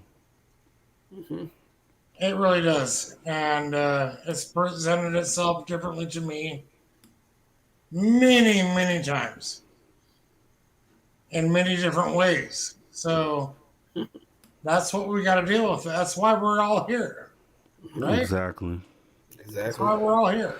And it's therapy too at the same time. Therapeutic because you Yeah. get things off your chest. You know, you get to say what's on your mind. You know, Tim Mothman might play something nice on the guitar that makes you feel better. Just that alone, that might be the therapy that you needed for today to get you through whatever He you might be doesn't going think he's through. the goat. It's funny. He doesn't think he's the goat, but I always say he's the goat. You guys are all the goats, man. I'm not a goat. You That's guys, You guys want to hear a little the ditty? real For goats. you? You gotta You guys really bring the heat. I go, you have to understand what man. you're worth. You know what I mean? What you're worth, and I'm telling you right now, your perspective on things. And I told you this the first time you came on. You have a great perspective on things, and I've said that about multiple people in the chat. I always see things in the chat that resonate, and I'm like, wow, that was a great point, or man, that really made sense. And so everybody's the GOAT. I could give the GOAT to All everyone the because goat, there's yeah. something that you say. Yeah, All the goat. I've seen I- each one of these people on the screen right now. Susie B, To to Mothman, Area she's 51, still Rugby here. Love, Maggie M10, She's bringing the Eugene, heat still, man. Like, Magneticus, I want to hear her And thoughts. everybody in that chat Lex room, we're all Diaz, the goats. Jessica Yeah. S, We Crystal should let her J, talk. Skip to Malou, even Derek Galloway, Oh, Black Dragon. you sure about Even that? Derek Galloway. No. I've Derek seen Galloway doesn't get a I've chance. seen everybody. I've seen no. at one Derek point in Galloway time. does not. I have seen every Derek single Galloway person's does not name. get Monica. She's given words of encouragement and enlightenment in the chat tonight. Perry Hello, Moore. Monica. Everyone I've seen Hello, at one Monica. point in time chime in with something that was like, wow, Cowboys 5 rings, soon to be 6 rings. Eugene, Crystal, That's exactly. Black Everyone Dragon. in here. Wow. Everyone. Amazing. Deadfish, Bring in Susie Love. Deadfish cheese because I spread. feel bad for Everybody. her. Yeah, they're And all not in a bad everyone. way. It's just I just want her to just So speak. We have an So- amazing community here. Exactly. Can you speak? We have an amazing Because, like, community. like no one's ever gonna. We don't even need mods, really, because Yeah, because we're Oh, all Yeah, girls. Deadfish cheese spread is still here. Yeah, she's still here. Like, can you speak? All right, Skip to Malou. Have a good rest of your night. Take care. It's not. Hope to see you back. It's So, with that being said, I mean, like I said, let's enlighten each other, man. Let's uplift. Let's do what we're here for, right? Let's put together the strategy. What can we talk about that is going to further or push us further towards where we need to go? I mean, and that could be anything, any topic. Pick it, I died. and we'll run with it. What happened? I died. Like my computer died. Sorry. Oh, I'm like, you died. Wait a minute, that's dark. That's dark, Juan. It's like I said uplifting, man. like Matrix. Like Let's no, see. but is it? No, it's not Lovey Love. It's Susie B. Sorry. It's about empowerment. Sorry. What Not Right. the reason One why Loving Love just said My in the bad. chat. I saw that. My bad. I didn't know. I don't know. Like, Empowerment, and we should all be I empowered. cannot run similar profile pictures. Yeah. But So I don't how do know. you feel about everything we talked about today? Because you had some thoughts, and they were very good. They were very good, actually. What? Pick one. Like, which one are you talking about? The Bigfoot. Okay. So- Lovey Love kind of shot us down on that, so she kind of deaded that with that statement that she made. So, the fight. It, like I said, middle of the road approach, evidence presented. If it seals the deal and it brings us home, then we let it go. We move on from it. And I think she made such a great case, very eloquently, very quickly. Just said like 6 words, and case, like she said, case closed. I feel case closed. So I won't you guys, find you guys, myself I even want to talking know. about it again. Yeah. You guys talk about it. I want to know what she thinks. You both of you, like together. Not like I'm No, not gonna she said case closed. They Case weren't closed. excited about what they were filming. I agree. I That is a agree. case closed. So yeah, with the I'm out. with the thing, I'm out. I don't have a dog in this fight anymore. Yeah. I'm sorry. Can I say something? Go ahead, Tamal, man. So the thing with the whole Bigfoot video taken by the train in Durango hmm on Southern California, it was totally faked. Really? I'm just gonna put it down on the line. It was totally 100% faked. There's a Bigfoot society right there, and the guy who runs that society likes to dress up as Bigfoot and run through the woods. Do you realize? This is known. So that was him dressed up in a suit, This is running along where the train was running, so that people would be like, "Oh wow, there's Bigfoot." It was totally fake. So I'm just telling you that. no. From the beginning. I am not gonna get mad. There's Yeah. I'm no not one of those people that try to fucking lure me into like their little death trap and like try to get a raise out of me and be like, oh, let's get this dude like wild. I'm like, no, dude. I know that the community that we have right here is 100% loyal. So like, we are one. I hope that you guys don't think that if someone disagrees with me, I'm just gonna like freak out. I'm not that person. Well, no, I'm not trying to disagree. Yeah, I know. Like no one's triggering me. Nothing's happening. I'm just telling you what I know. That's all. No. Of course, dude. At the same time, I'm telling you to go to Logan Paul's next door and just get the fucking video. Let's get that one video. Dude, you know they know. Do they know? Do they know that they know? No, they don't fucking know, dude. Like, just go next door and just be like, you know what? I Hopefully I will. Hopefully I will. dude. Like, I'm still waiting for them to Oh, ask for my services. yeah, They someone will said eventually. like, "Oh, you're so aggressive," and I'm like, "Please, I'm not aggressive. I just don't." Yeah, don't. Yeah, no. We're Don't just think friends at worry. that. There's going to be a day, the next couple months, where I'm going to go and I'm going to at least speak to Logan Paul's dad, Greg. Oh, oh, yeah, yeah, And I'm not doxing anybody. This is all public knowledge. yeah. I'm going to Well, speak now to it is because of Greg me. Paul, and I'm going to ask him. I'm going to say, hey, what the f is up with that video that your son took? And how come we haven't seen it yet? Oh, No, Yeah. we should have seen it you're by this UFO coming down and abducting these people in their car. we live. We're live. Oh yeah. So I mean, if the video exists, How many people are we on should like? see it. That's all I'm saying. Oh, Yeah. she's That's talking. all I There, gotta say. there's definitely people out here that are lurking, which is cool, and I love that you're here.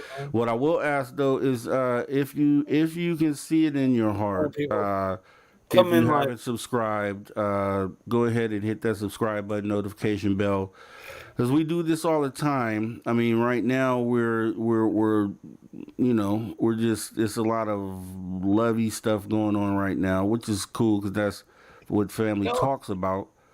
But you know, UFOs. Now. we get into deep stuff as well. I mean, we get into depending on the topic. We talk about, you know, UFOs. We get into cryptid stuff. We get into just enlightenment in general. So if you haven't hit the subscribe, we would love to have you do that and have you come back and maybe join the chat. And then when you feel comfortable, maybe join the panel and Yeah. let us know, you know, maybe something that you've gone through. You know, one of your experiences, like what brings you into this community. Like, you know, is it just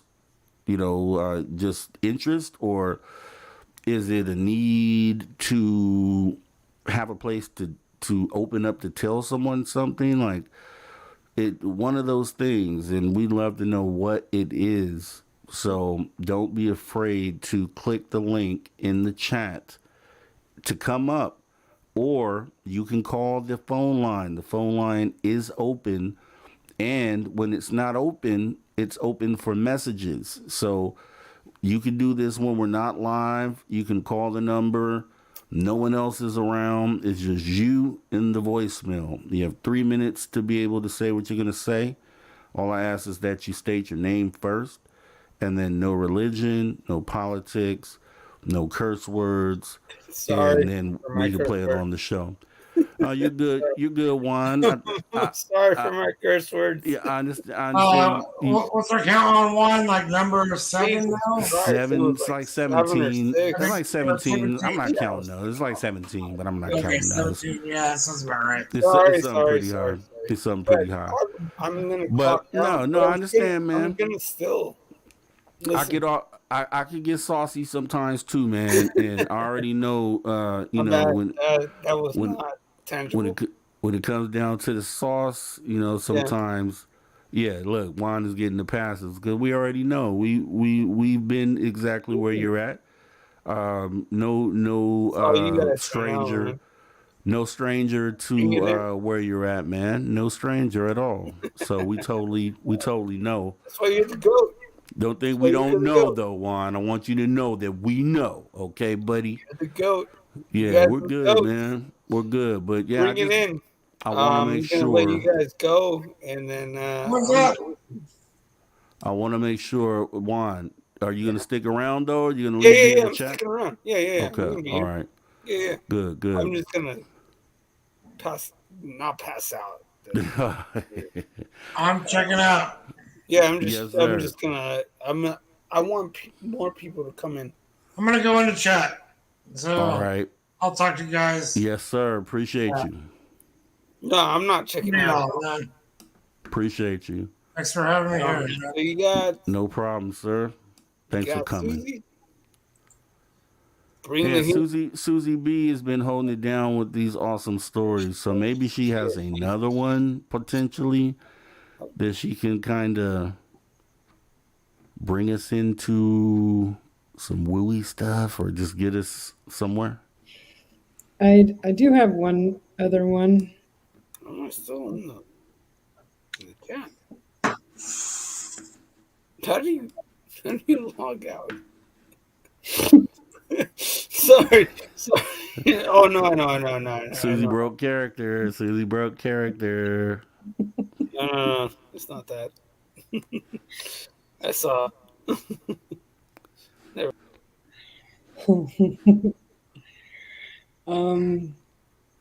This one's kind of weird. I was 16. It kind of has something to do with just what are these people called that just appear out of nowhere?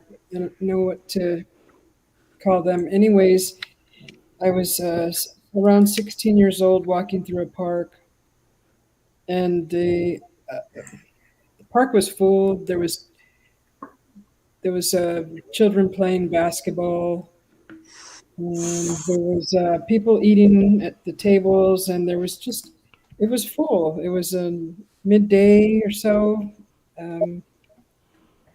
and I was kind of just walking along the path, and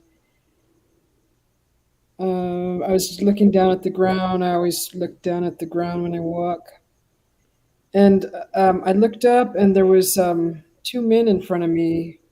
They were dressed exactly the same. They had the same haircut. They had like corduroy pants on and yellow polo shirts, and their hair was like cut to like here. And when I looked up at them, I noticed that there was nobody in the park anymore. The park was empty. And so they stopped me and they said not to worry. If I wanted to change my life for the better, then to go home. And by tomorrow, how they said it, my life would change. So when I finished talking to them,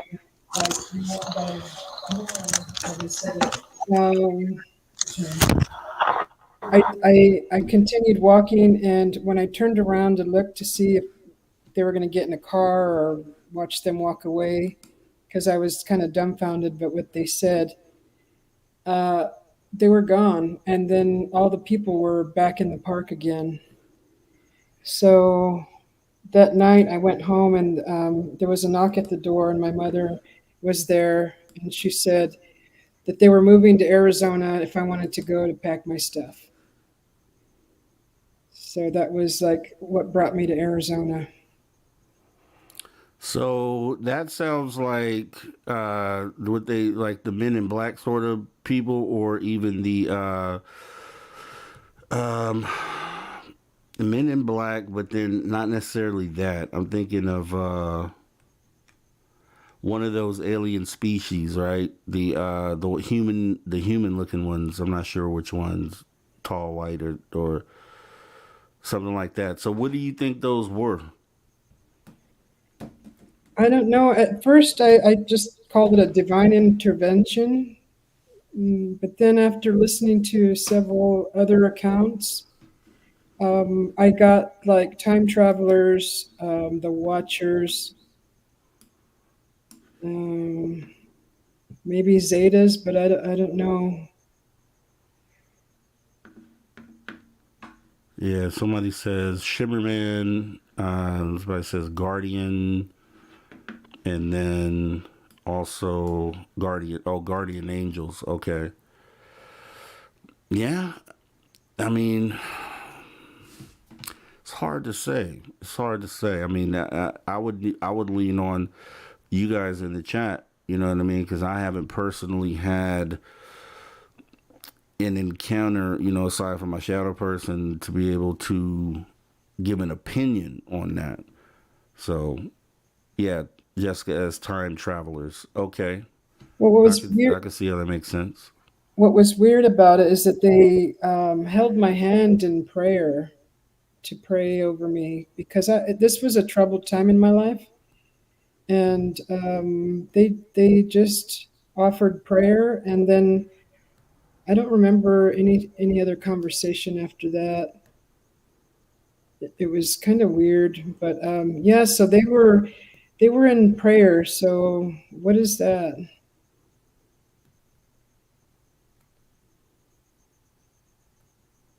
Yeah, that's for me. I don't know, man. It's heavy. I would hate for the, you know, I'm almost I when people ask, you know, until their encounter stories with different entities and things of that nature, I always say I don't know that I'd be up for that experience. A lot of people say, "Oh, but it's okay, it's cool," and I would do it again. But if it's something that leaves me with questions like that, you know, to where I'm not sure what the purpose was, then I think it'd be something that I would think about all the time, and then I would always want to know, you know, search for the meaning for it. So I don't know, and I know the more that I'm in the community that there'd be a chance that maybe I would have something like that. I mean, I have something close, but never a where something is directly interacting with me, because I think if I didn't get the answers to what that was right then and there, or, you know, come into the community like we're doing now and someone be able to give me a suggestion or an idea of what it was I was dealing with, I think it would bother me so much to where I don't know, where I'd be like in this, be in a rabbit hole essentially trying to figure it out. So when I hear people tell those stories, I always think about that, and you know, like, man, I don't know if I want to be in that spot or not, you know. So that's why I'm glad that people who have had experiences are able to tell the stories, because I can live vicariously through you, you know, and try to get a feeling for what you may have felt like when you went through that. But I don't know, what do you do with that? Like, at the end of the day, when you have that experience right there and you walk away from that without answers, what does that do to you? Like, how do you feel about that? Well, I was such in a low time in my life that it didn't really matter. Any good news was good news, you know. Yeah. So it didn't really matter at the time, but throughout the years, I look back and I'm like, what the heck was that? Why? Yeah, I mean, because there's when I look in the chat, I see different people giving different opinions on what they felt. Guardian angel, obviously. I mean, especially if you're at a low time in your life, then like you state, I mean, anything is gonna be, you know, it couldn't be anything, depending on what the situation is, anything worse than where you're at. So I guess in that situation, then yeah, I could see that. But like today, right? So today, in this time where everything is going okay, you're not no longer in that place, and then you think about these things like you're telling the story now, like, how does it make you feel like today? Like, you know, when it is it I guess like it's a rabbit hole, because there is not only going to be that experience, but a lot of the stuff, like if I wasn't able to sit down and analyze the sighting that I had, or have something as clear cut as the shadow person that I filmed, that I got the picture of, if it was something that left doubt in my mind on, or not even doubt, just room for me to not have the closure to fully understand what it was, then I think it would, like, have an effect on me. You know what I mean? I don't know if I'm explaining it right, but and I just want to know because from that story technically doesn't have closure. And so it's like, is this something that you always think about? Do you always think about that encounter and it doesn't get to you, or is it not something you rarely even think about? I still think about it. I'm just wondering, like, why was I brought to the desert? Yeah. Because if I would have known I was coming to the desert, I probably wouldn't have went home that night. I mean, now after all these years later, but it did take me other places. So there's some pros to it. Yeah, I mean, and then like I say, it's there's that's what happens when you get a bunch of experiences together. Usually, the hope is that by standing up and talking about your experience like you're doing now, that maybe somebody can fill in a blank and say, "Oh, Susie, you know what? I had something exactly like that, and this is my perspective about it." And then be able to kind of fill in some of those dots. So I guess they're doing that in chat right now, technically, by chiming in with these suggestions. So I guess it's working like it should work. But I'm just a person where if we could be talking about anything like, oh, you remember that TV show and that one person that was in it and they said that thing all the time. And it's like, yeah, oh man, I know what you're talking about, but I can't remember it. Like stuff like that drives me insane to where I have to, like, I need to know, you know what I mean? And that might be just a character trait, a character flaw. It's something I really shouldn't even be concerned about, but so things that don't have closure for me leaves me open. I don't even know how to explain it. I hope I'm coming across it a way that you might be able to understand what I'm saying, but it's just that's why I'm so afraid to have something like that, because if I can't get the answer to what that was or what it is, then I feel like it would drain me. You know what I mean? Emotionally, like I just feel like I don't know. It's very strange. I don't feel like that at all. I did. I was able to get an interpretation for that experience, and what I was told was that they were basically time travelers, and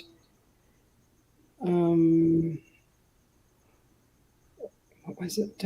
They were time travelers, and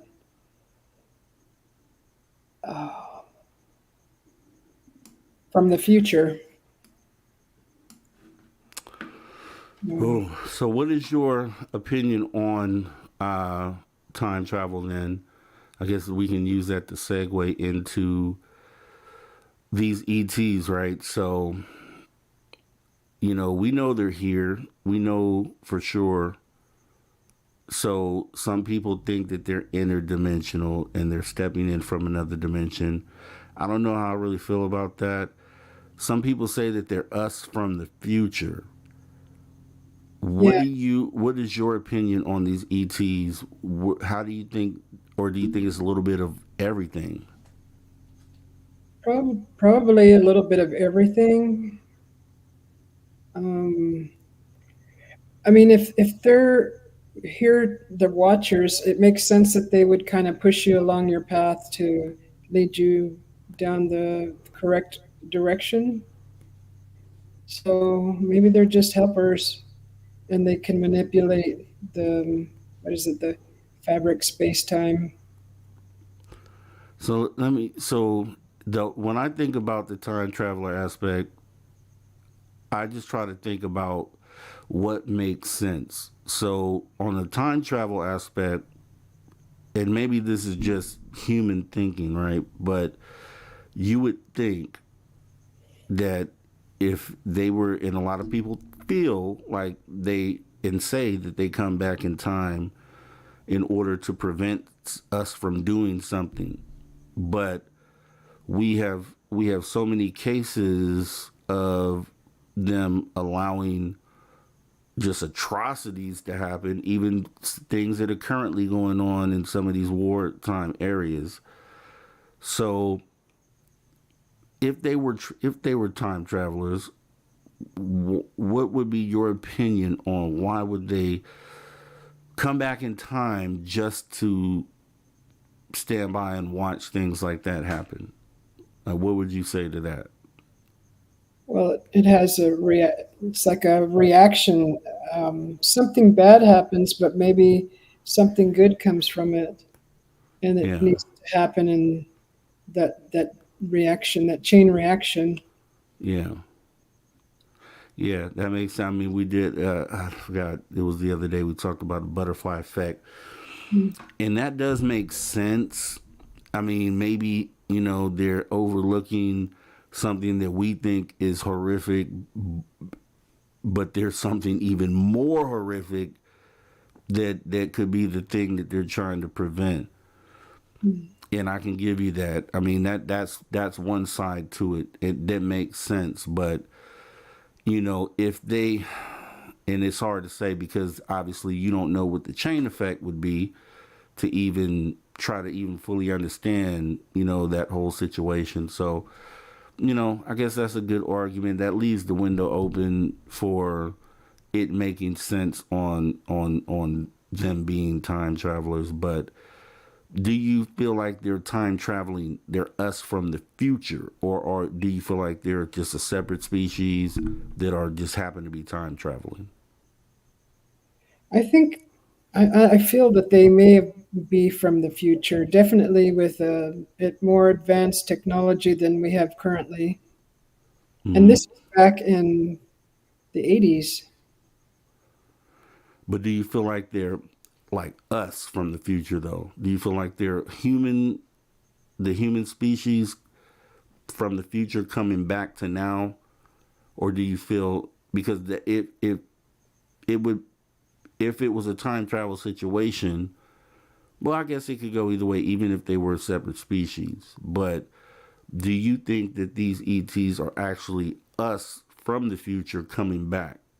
Or do you think they're just a separate species of ET from the future that have come back, maybe to help humanity in some sort of way?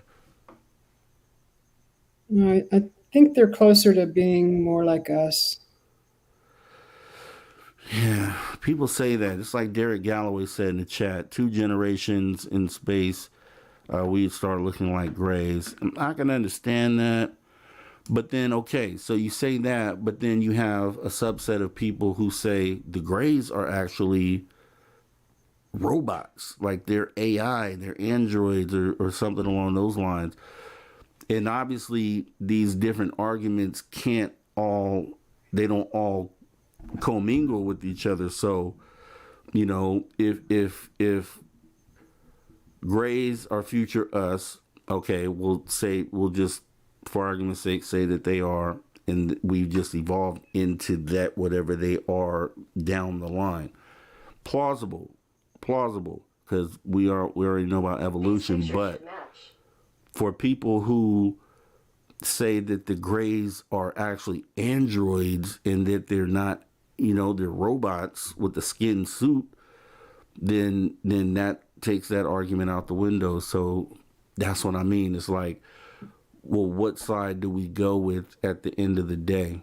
I don't know. It can't be both. So that's the thing that I run into, or one of the roadblocks that I run into, just thinking about the reason why they're here and where they come from. I'll tell you what I feel. I feel like, now I may have said this before, but I do feel like there's definitely different ones. I think the time travel thing could be a thing, but I really think it's just more, when just using, not overthinking it and just thinking using common terms. There's things that we have that are commonalities when it comes to us and these ETs. in most cases, I haven't really heard of any ETs that weren't like bipedal creatures. I haven't heard of any like four-legged, five-legged. They usually have two legs, two arms, and a head on top of some shoulders. So there's that commonality with us. And then there's also the fact that they, in order to get from one point to another, they use a vehicle, a vehicle that protects their being for travel, which is the commonality with things that we do here on Earth. And then the fact that at this point we've already gone into space and we've sent things out into space. So traveling, like we sent the rover to Mars, and we did that by simply sending it out there, and it traveled through space to get to where it went. So a lot of commonalities there that make me feel like these things are literally just coming from another planet. And to add to that there's so many billions of planets out there, habitable planets, that it makes sense that things live on those planets.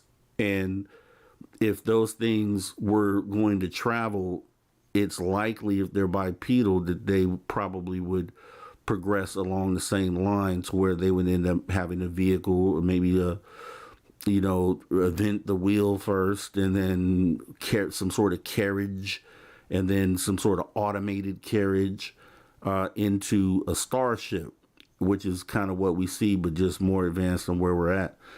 So I think if we just look at the commonalities, I think it makes, like, there's so many boxes that you could check that make so much sense to say that these things are literally just getting in a ship and traveling through space, because these ships that they are in are obviously designed to protect them on the inside. And the one thing we know living things can't exist in is space.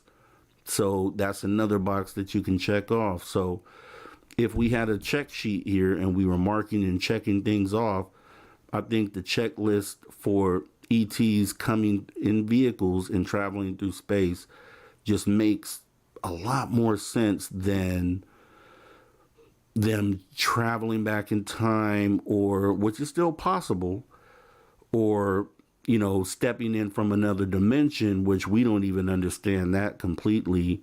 And obviously there are different dimensions, so that is still a possibility too. But I think when you look at the checklist for those things, I don't think you can check off as many items in for those theories. You know what I mean? So when you sit all these different theories we have side by side, the one that gets the most checks and lines up the most is the space travel thing. But none of us know the true answer. You know what I mean? But I don't know. What do you think about that, Susie? I mean, it makes sense, kind of, right? I don't know. Sounds like you want them to not be from here.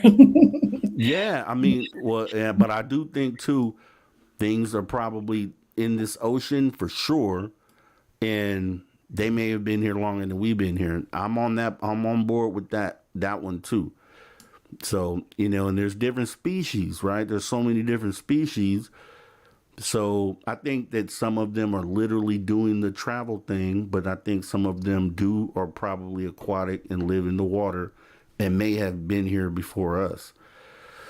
But, I just don't know, man. It's the puzzle of, it's the thing we're facing right now. Just something we'll hopefully get the answer to while we're still alive. But like I said before, when I have something that isn't answered, I just think about it and think about it and think about it. So like these different theories or situations, I've thought about these, and the only one that makes most sense is that Paramore says, yes, it could be both different types of grays.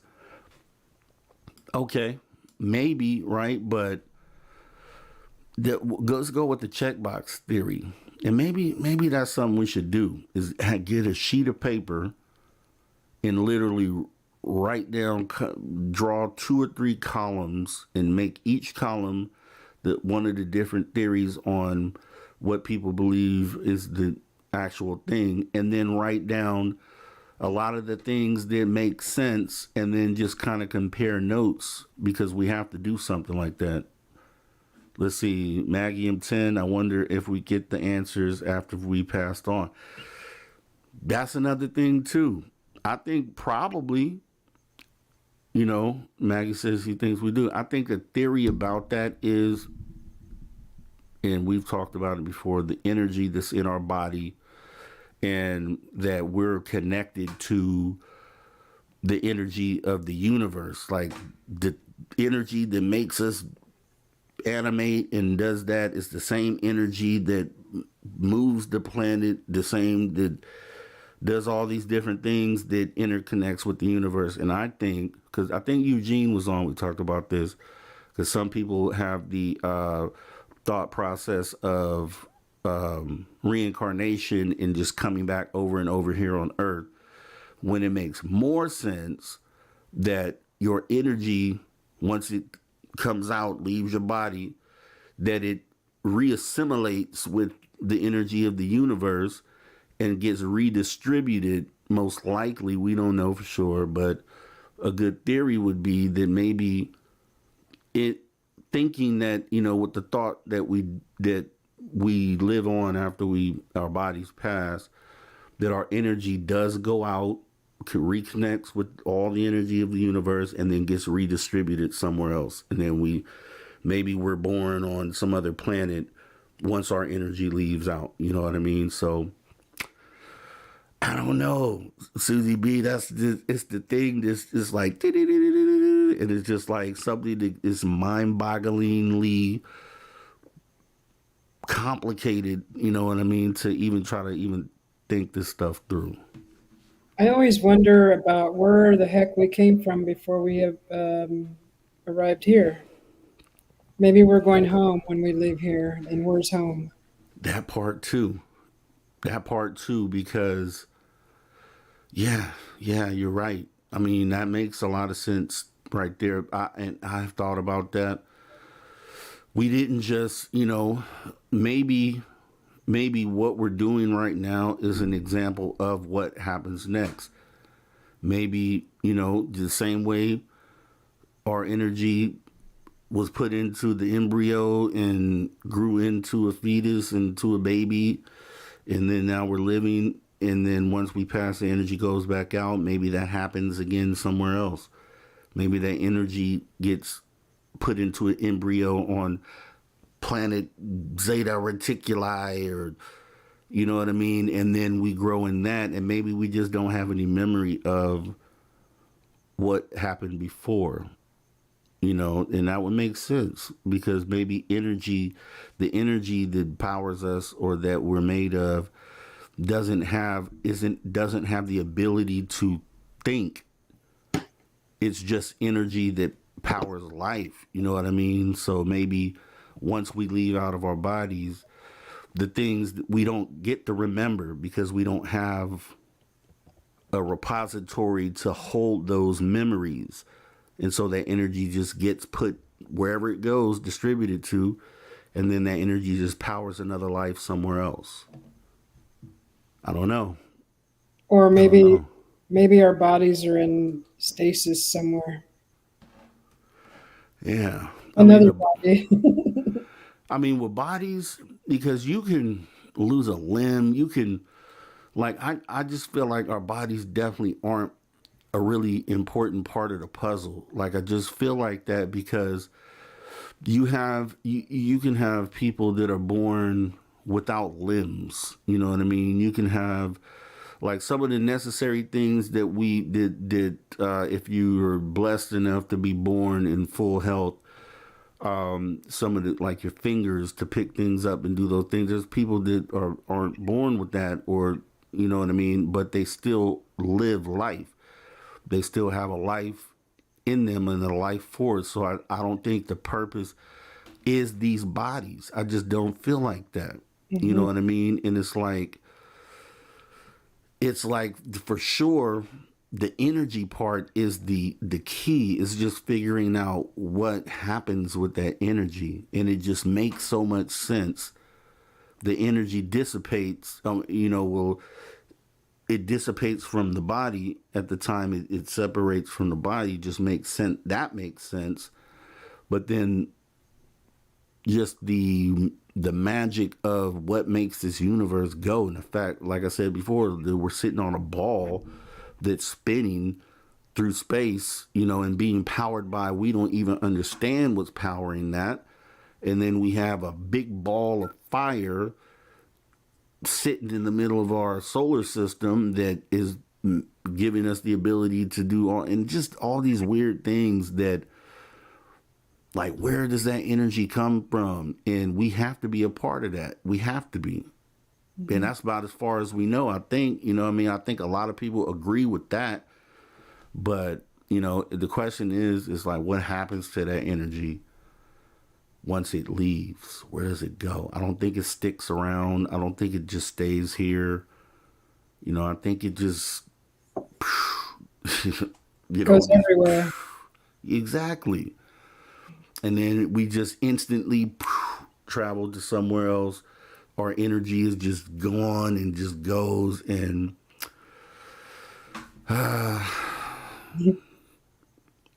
my mind is if I don't stop myself, like on the thinking aspect, and that's what I was trying to say earlier, it's like my mind will just go and go and go, and it'll just be like, but what about this? So that could be possible with this, but but that's kind of how you talk through this stuff. And it's good to have somebody to soundboard, you know what I mean, to kind of bounce it off of and give some logical, responses to that.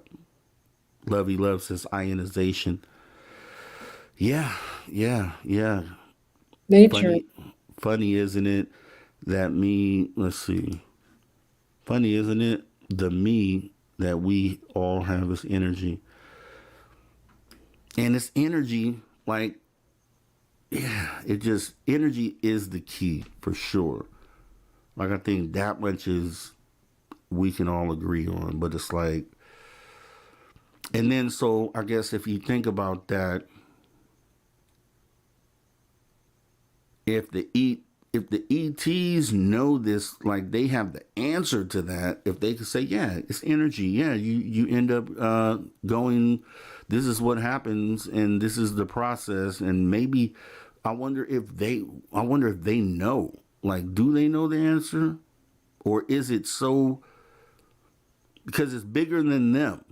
What happens afterwards is bigger than them. Like when we talk about the interactions that we have, sometimes it's mentally or physically, but is the answer to that question something that anything that's living in this universe knows? Or is it that's the one thing they don't know? Like they're so advanced in all these things, but they still don't know the answer. And that's possible because it's so, like, the finite thing. It's like there is nothing, the answer to that question, there is nothing greater than that.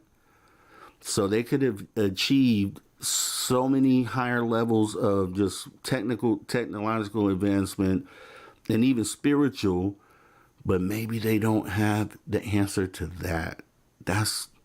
I just thought about that right now, and it makes total sense. So Eugene says, Susie B, we must talk, love.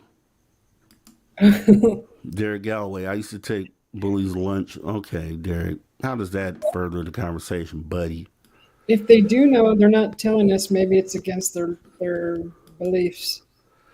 It would be like cheating. Maybe they're traveling the universe to find the answer. Like maybe that's why they decided the same thing that we're going to do eventually. The reason why we would leave here is to go out there to find answers to questions that we don't have answers to. And maybe when we do travel, when that day comes, as we travel and we find a planet that has life on it, we're like, oh, okay, we sit and we do what they're doing now, which is observing and kind of, monitoring, like, okay, this is a crazy species, blah, blah, blah. And we learn something from that.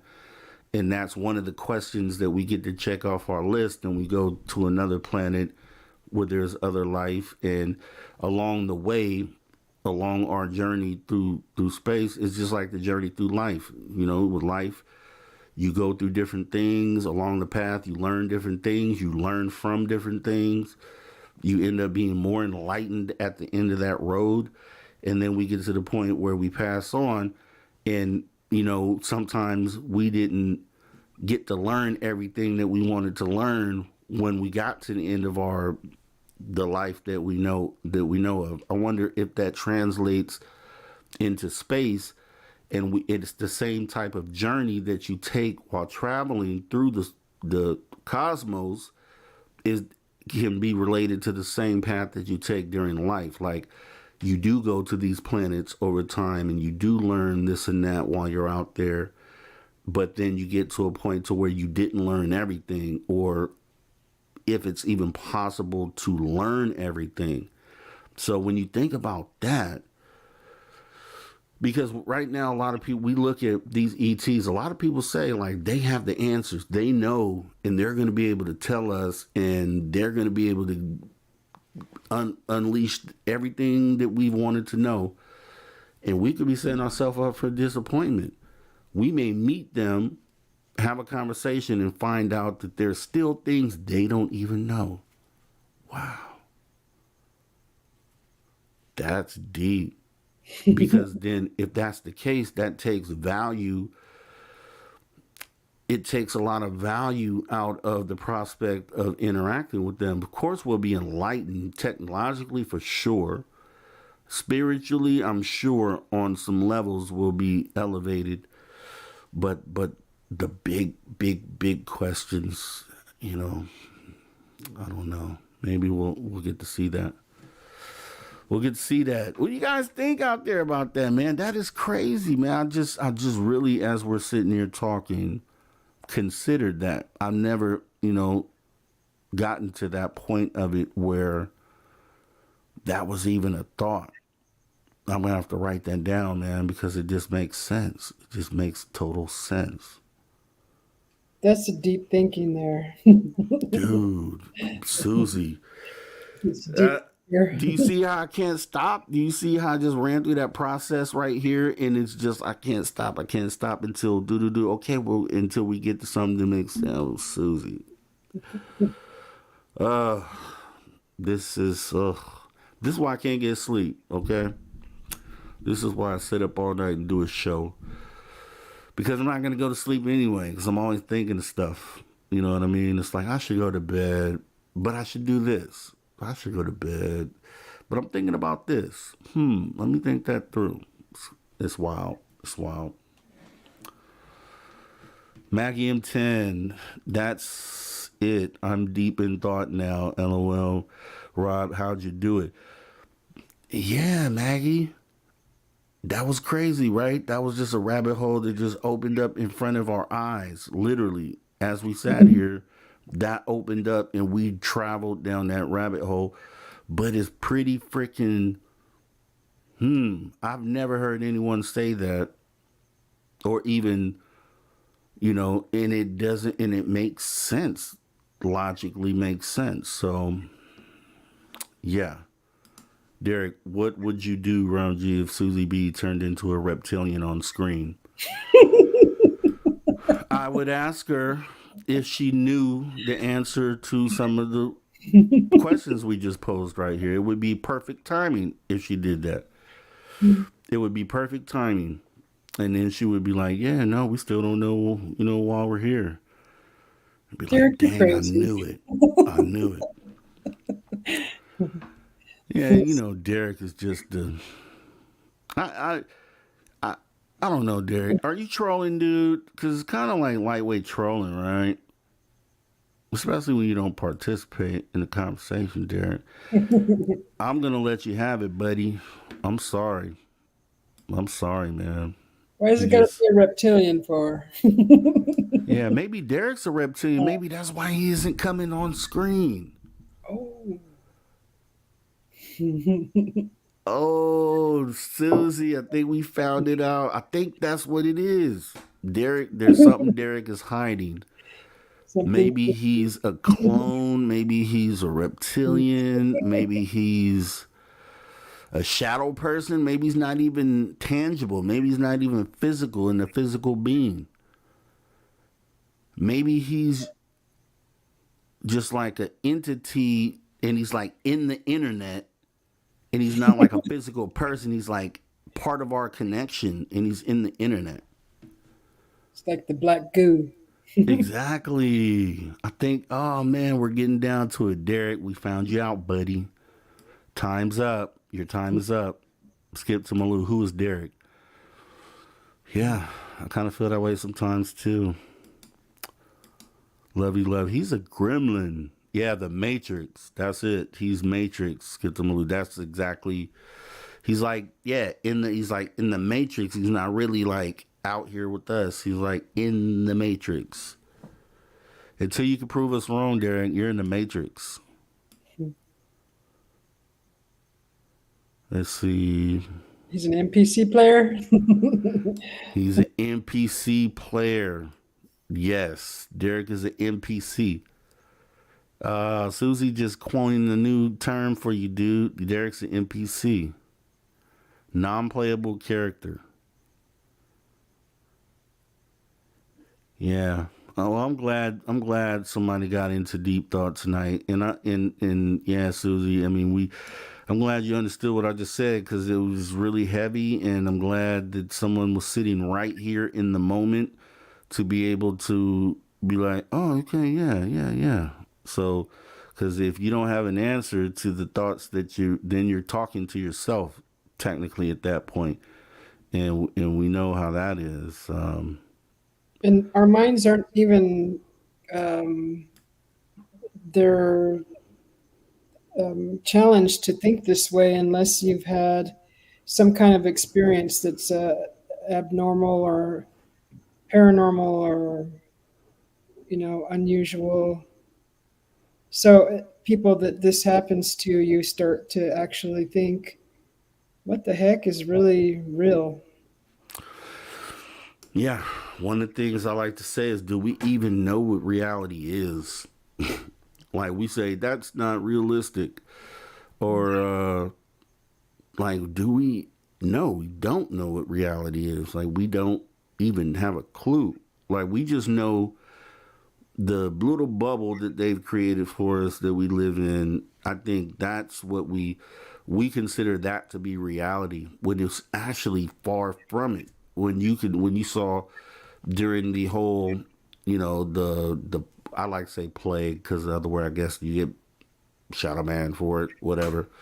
But during the plague, you saw how quickly that bubble just bursted and fell apart, and what you consider reality was quickly shown that it wasn't reality. You know what I mean? Like, it's a thin layer right there that's over us in this society that we live in. And as soon as that bust, we get exposed to, maybe what the actual reality is something we can't deal with, and something we're not even ready for, and something we truthfully just don't understand at the end of the day. So that's reality here on Earth. Imagine reality out there. Like, we really don't know. I don't even know if we're ready to go. I'm in the opinion of no. Like, we want to ascend, and I hope we do, and I hope we get those answers and move forward. But going into space, and I just don't think we're ready for that. I just don't, man. And it's sad. It's sad to say that too, but I think we've proven it to ourselves. Like, we're not mentally even prepared for it. Forget war and all that. We're just not. Look, we watch gossip, which, well, I don't, but when we look at humanity, we do things like watch gossip shows and spend our time on the wrong things, you know what I mean, that don't further the conversation. We spend so much time wasted on miscellaneous ridiculousness that you couldn't do that out there. You know what I mean? Like, that wouldn't be how you would use your time. You know, your time would be used in a totally different way. So it's like when you have 80%, well, I'll go a little lower, maybe 60% of our population not being able to focus on, you know, anything for any extended period of time. It's like, dude, when you go out there, you have to be on top of your game. Like, you really have to be able to tune in, and I just don't feel like we're there, unfortunately. What's a whole different set of skills we'd have to know, like computers and navigating, and Yeah. Yeah, and not worried about if you can download the latest episode of X, Y, or Z. You know what I mean? And just the silly things that we trouble ourselves with right now. Maggie said, my puppy is having an issue with demand barking at the moment. I'm training her out of it. I will come on again. Okay, yeah, Maggie M10, we would love it. We would love it. You know, whenever you, man, command, okay. My puppies, I had to mute it a few times because they hear me talking, and then they do this sympathy thing where one of them will start to do this little whining thing, and then once the one starts, then all four of them start, and it's like a chorus of loud whines and yelping, and they'll do it so loud that it'll pick up on my mic. And so I already know what you're going through, Maggie M10. I need the dog whisperer, man. I need Caesar Milan in my life. that guy's awesome. He is. The dude is able to, and that's, you know, that's that next level of, because it's not words that he's using to do this. You know what I mean? It's something else that he has the ability to do that they connect with, and it's just always as soon as he walks in the room, never seen this dog in his life, ever, never seen this dog in his life. Within 30 minutes, he has his dog doing exactly what he wants the dog to do, and it just always blows my mind. It's crazy, but it shows. That's another thing that shows the abilities that we just don't know that we have. But you know, some of us are just unlocked and able to do it. Very, very weird. Have you seen this movie? The latest, it's a movie on Hulu, just came out last month, called No One Will Save You. It's an alien movie about alien invasion. Oh, someone was talking about that in chat the other day. It's really good. Now, here's the thing, and I just figured this out. I watched it one time by myself, and I was like, wow, okay, that's good. And then I got my girl to watch it, and while we were watching it, she pointed out to me that the movie has no dialogue. It literally has no dialogue. They tell this whole story. The entire movie goes, and I swear, literally, there is like 3 words spoken, and that's no exaggeration. Like, she yells out this girl's name, and which is like without spoiling, something happened to a friend that she had in her past, and she was having a recollection about it, and during that, she said the girl's name, but other than that, there was literally no other words spoken the entire movie, and they told that story without any words being spoken. Whoa, I gotta watch that. It is, and here's the thing, is that you don't even notice it. You're so, like, they did it in a way where you just don't even realize it. Like, it had to be pointed out to me, and I'm like, what? You are right. Like, this girl did not say a single word because she lives by herself, and this whole thing is happening to her, literally. So she doesn't even have anyone to interact with during the whole movie. How long is it? It's about an hour and a half. and the action is just action. And but yeah, I mean, but now see, I shouldn't have said that because now when you watch it, you're gonna be like, oh, she isn't saying anything. But if I'd have just said watch it, and then you watched it, and then after I talked to you, said, did you watch it? And you're like, yeah. I'm like, did you realize she didn't say anything? Then you would be more blown away. But yeah, that you guys have to watch that. It's free on Hulu if you have Hulu. I would definitely say to watch it. But yeah, yeah.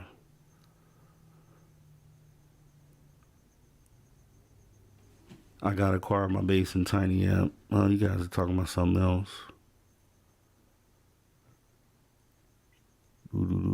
Kate, okay, no.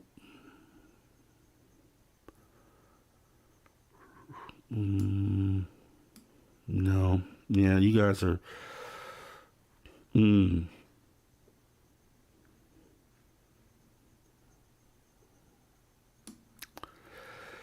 Yeah. What do you? Are you here in the States, Susie? I'm in Arizona. Okay. What do you have planned for Halloween? I don't think we talked about it. Oh, nothing yet. I usually do something, some kind of costume. Like you go to parties or you just dress up and give out candy? Uh, Lately, these past years, we've gone to parties. Nothing yet that's planned as far as I know. Yeah, like I said, I always try to make sure I get to a party. I'm like, I'm going this year. The Halloween Horror Nights was the last thing that I got to go out to, but we talked before, yesterday about the type of costumes. I just want one of those real, like they have the this one with the old man, and it literally like when you put it on, like the mouth moves, and it just really looks like you turn into that person. So I want something like that, but can't afford it. Budget doesn't allow it. But I have something I'm gonna use on upcoming on one of these shows upcoming. I don't want to say the date, but I have something kind of just expect you won't know it's coming until it hits you and you can be like, oh wow, okay, that's what he was talking about. But I got something planned, man. I got something up my sleeve. I believe I'm taking over for Dave Scott's.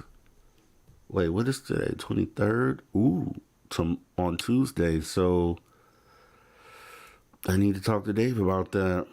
Yeah, I think I'm filling in for Dave on the 24th. And then also, for sure, I'm filling in for Dave on Halloween night. So Halloween night might be when I actually do the thing. I'll just say do the thing. I just want to make sure everybody's surprised when it happens. So it's hard to hold it in though. But it's going to be something special. I'll leave it at that. Yeah, I'd like to maybe stay home this year and pass out candy, but my hubby doesn't want to play. Oh, he doesn't want to sit down and do that? He already said he disliked the idea, so So is he, he talking about going out somewhere or just not handing out no candy? just handing out candy this year, and we never do it. Yeah, like we've done that here for the last few years, and they're just, like back in the day, like when you used to go out for trick or treating, it was a million kids on the street, like everywhere. You know what I mean? And then as the generations changed, they stopped doing it. I don't know, but we only get like a handful throughout the whole night. You know what I mean? And which is cool for me because I like candy, so I end up being left over with a lot of good pickings. But it's just crazy how that has changed so much. Because I can literally recall when I was a kid, for multiple Halloweens that the streets were literally jam packed with children everywhere, like on every block, every street, just running around wild, you know what I mean? And it's just kids don't get to experience that. Plus, You they're know. they're doing this trunk or treat now, and like Yeah. the parking lots of businesses and the churches, and they're trying to get the kids off the streets. And I think that I understand the why they do that, but I think you rob the kids of just the experience of being kids. You know what I mean? It's like that's just a little too protected. Now, what they were doing back in the day is they were, you'd go out to all these houses and you get a pillowcase full of candy, jam packed, and then your parent would go through the candy and make sure everything was okay. And I think that's cool. You know what I mean? Kid goes out, gets the candy. You don't eat anything until I check it. And then you let the parent go ahead and check it, and then it's good, and it's a memory. But can you imagine if you grew up on just going to a parking lot to get candy or going to the store? You know what I mean? I think they used to do that in the mall too, where the kids just walk around the mall and get candy from the stores. It's like, you're supposed to be out. It's Halloween night. You're supposed to be scaring people, and you know what I mean. Mm-hmm. So it's bad things, obviously, that can happen with kids being on the streets. But I never experienced any of that. Kids were all. It was. I never heard of any issues with it. You know what I mean. It was always something cool. You know what I mean. So I don't know. I just think kids are being robbed of the experience. And they're robbing themselves too, because outside of that, because of just the age we live in now, right? You remember you used to go outside to play? Mm-hmm. Remember when that was a thing? You go outside to play? I had kids that refuse to go outside to play because they're on the Xbox, or they're on their phone, or they're doing TikToks or watching TikTok. And it's just like, it's crazy what that experience does, or the experiences that technology takes away from kids. Like, you're just not being a kid at this point. Like, Right. Where's the fun in that? But maybe that's me being old, and maybe that's fun to them. You know what I mean? Maybe I just don't translate the fun in that. You know what I mean? But yeah. Used to go out and get in trouble, climb trees and Get do stuff dirty. like that. Get dirty. Yeah. Remember the swings? Go to the park, get on the swings. Mm-hmm. You drive by parks today, ghost town. You never, and maybe people don't pay attention, but next time you go by a park, count how many kids you see there.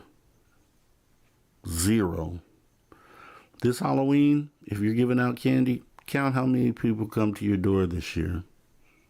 Not very many. Not very many at all. It's strange. Sad state of affairs. Maggie M10 says, let's see, wait, Lovely Love says, no trick-or-treating at strangers' homes. I get it, but when it's 15 kids trick-or-treating together, and that's how we used to go out, cousins, friends, everybody was together in a group, everybody went to each house. And then once again, like when you brought the candy home, nobody ate candy out in the streets. You went, collected all your candy. Then you went home right after that, poured it all out on the table for your mother and parents to go ahead and skim through it. And then they steal the ones that they want.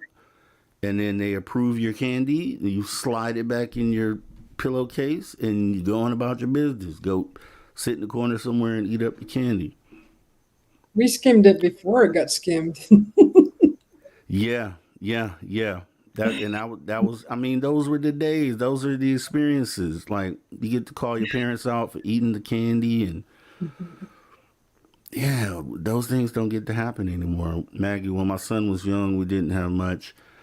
He had heaps of fun with the very large bucket of water and mud and trees, Yeah. tires, Yeah. sticks, man, Right. random things. Random things. Hand a stick to a kid today. Give them a tire. See what they do with it. They're going to look at you crazy and ask for their electronics back. Love you, love. Kids are controlled by electronics. And to go off of that, they said that they makes us technically partially android at this point, right? Like robots, because we have the world at our fingertips. And we'll just use kids for this example because they're the ones growing up with it. But they don't have to think for anything. They just bring it up. Mm-hmm. And I have a problem with that, actually, because I think it's great that kids are graduating. Like it seems like a lot more graduating than back in my day. But they're doing it using Google. You know, they're like going to Google University. They're not. Remember, we used to have to sit down with paper and a pencil and write out the math problem and do your long division and carry the numbers over and learn that whole process of doing things. And kids just don't have to do that today. They literally just pop it in the little smartphone and get the answer immediately. And a lot of schools allow that. They don't really question them on it, you know, and they bring in those papers with the passing the test and doing all that. And I think that you might be, you know, it's like a disservice to the kids, man. Truthfully, it's a disservice to them. They don't have to use their brains as much as we did.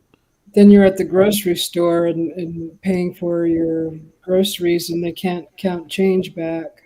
Oh, And it's kind of embarrassing. I get embarrassed more than they do.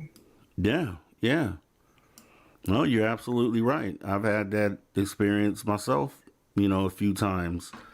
Some of the simple things, and it's just like the guy, the host, or not the host, but the guest we had earlier today. You know, saying like when you don't use it, you lose it, essentially, and that's technically what's happening here. Like, you know, and my algebra and all that stuff is old and dusty, right? So it's not like I would be able to play a big part in helping with, you know, do some of this trigonometry and all this type of stuff. But and if I was young and I had the opportunity, I probably would punch it into a smartphone too if I had one. But we just didn't have that choice. You had to jump in and you had to learn it, and it had to get into here so that you were able to then sit down and pass those tests at the end of the day. They just don't have to do that. Hey Rob, did you ever do the graph thing with the numbers to do the multiplications? Did you ever do that? Where you wrote the numbers down this way and then down the other way? Yes. And then you just kind of follow it and get your answer. Yes. They don't do that no more. And they don't. And I said, but here's the thing. Teachers, you know, it ends at that part of it, like if they were to police it, like it's an extra job on top of just being a teacher. Now you got to police this person's phone or their Apple Watch or their, you know, whatever they might be using to get the answer. Like then you have to police 30 kids in a class, if they still do 30 kids in a class nowadays. I don't know, but I know in my day they did, you know what I mean? And so now you have to patrol the classes. That's why they just let that stuff slide down. They just, you know, they know you probably have a phone in your pocket and you're pulling it out to do this, and they just don't say anything about it. But I don't blame them because, like I said, it's extra work that you would have to do. But You know, our kids are falling by the wayside. They know how to do TikToks really well, though. They know how to do some of the best TikToks I've ever seen in my life. They know how to upload to YouTube. They know how to, you know, they know how to download. They know how to troubleshoot your iPad. You know, they know how to do these things. But like you said, can't even go to the store and know what change should be. You know what I mean? So smart, but yeah, I don't know, man. Let's see. Derek Galloway. A few months back, a mother with their kids at Walmart were in checkout. Her car got declined. Everyone was looking stupid. Oh, okay. Well, that was nice of you, Derek. Yeah. Paying for groceries. Thanks, Derek. Let me see. Yeah. Skip to Lou. My mom would knock on doors or call around to find my whereabouts at dinner time. Used to let you just run. Just be back by the time the lights come on. The street be before the lights come on. And don't make me have to look for you.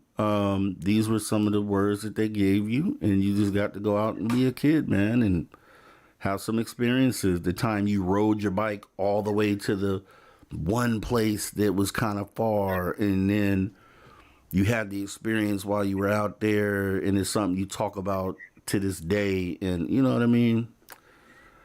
That's the good stuff, man. Mm-hmm. Black Dragon had the same experience with kids can't count back change without a screen telling them how to do it. I had to step in and do their job. Oh, you talking about like a cashier? Yeah, that's even worse right there to me. You don't know how much money you're supposed to give me back? We got a problem. Let's see. My son, Maggie said, my son is in college right now. Can't remember what it was, but he had to do his work in the classroom to limit chat GPT usage. That's the other part of the game now. It's now the chat GPT is there. So who has to write an essay anymore? Like who has to who like that stuff? And I used to pride myself on writing a good paper. You know what I mean? Like, you had to come up with a story, and you really had to sit there and think of a story. You really had to sit there and use your mind and put these things together. And man, they don't have to do it. I didn't think about Chat GPT. That's, you know, a whole nother side of the game right there. That is a whole nother side of the game. Let's see. And I haven't tested these kids, you know, to see where their literacy is at. Lovey love, truthfully, I'm just assuming that it probably it probably would be hard to find out, because when you pose them with the question, all they got to do is do Google search, or so they're gonna get the correct answer. You know what I mean? So don't know if we'll ever find out that one.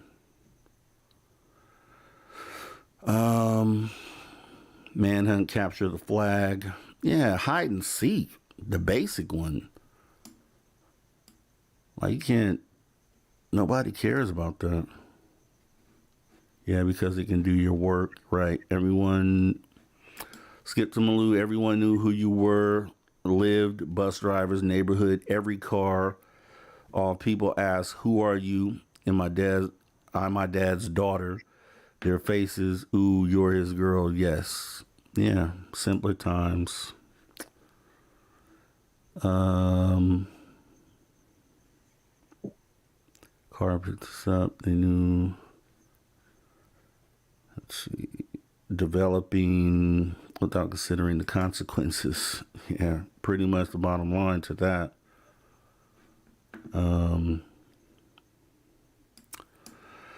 Derek. Rob, you set up your PayPal in the description of Cash App.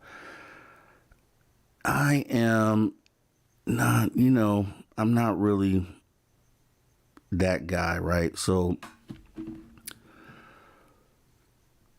that's not why I do this, right? I don't do this for that. And hopefully that shows that's not what I do it for. You know, obviously at the end, and You can look around. There's people that will proudly put their Cash App on the screen and proudly put their PayPal on there. And you know, I can understand that to a certain level because time is money. But at the same time, I'm not there. You know, if I had monetization on this channel, you know, people are doing things like making people sign up for memberships and things like that. You shouldn't have a paywall for it to be enlightened. There shouldn't be a price to pay to move the needle. You know what I mean? So I wouldn't do that, Derek. Especially at this juncture, I wouldn't do that.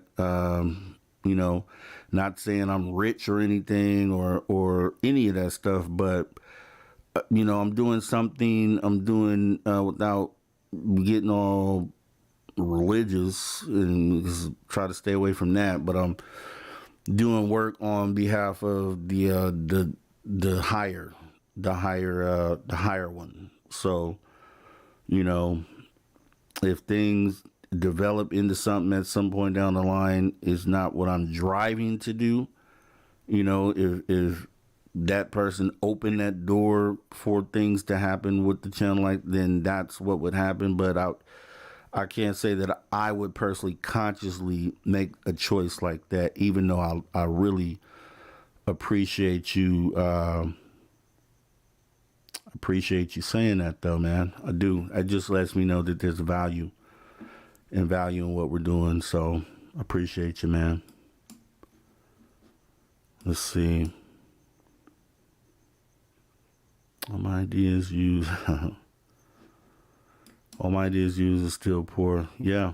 I mean, this information there shouldn't be a price tag on enlightenment. Like, unlocking your mind shouldn't cost any money. That's why I don't say I hate. That's why I don't respect the whole thing that Greer does with the CE5. Yeah, I don't like that, because why should, if we have the ability to do this, you should just tell me. You tell me how. It should just be simple as that. Like, why do you have to charge for that? Now, maybe, you know, I'll look out for you at some point down the line because you enlighten me. You know what I mean? But don't charge me for it, for enlightenment. That's silly. That doesn't even make sense. That's unethical, actually. Yeah. Like I said, go look around there. You already know the channels that have no problem asking you for your dollars. Like, and it's not obviously, I'm not talking about Spaced Out Radio. That's my home. That's, I love Spaced Out Radio. And you have to make a business run, but I'm talking, you know what I'm talking about, the other channels that literally, that's all they do. Like, they put the money before the message. You know what I mean? And yeah.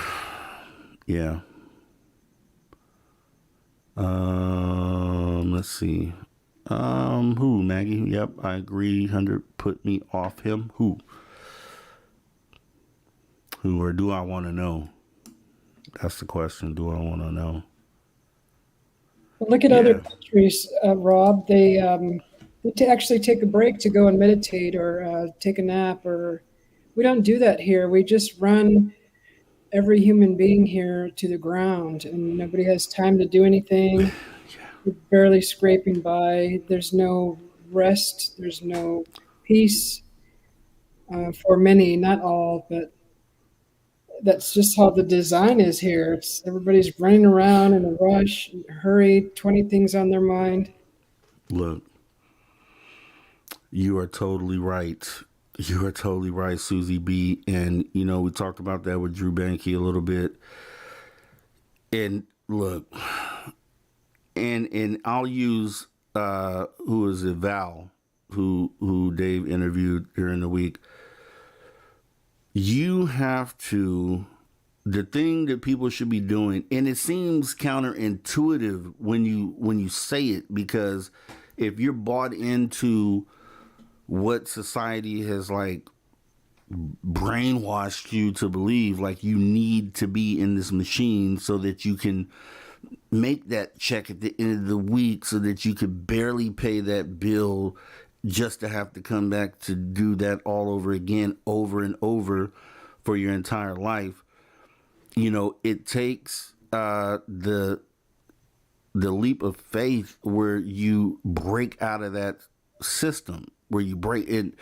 I used to wonder about that, you know, back when I was a kid, like when you see people who leave society and go live off the grid somewhere, you know what I mean, and provide for themselves and do, like, that should be your basic right as a human, to be able to do that.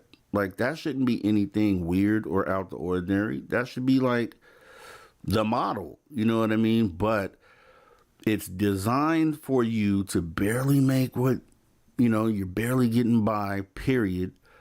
You know, unless you, even if you get a raise or a promotion, or it's still, you're just making just a little bit more, but you're not, still not too far from the broke house, from the poor house.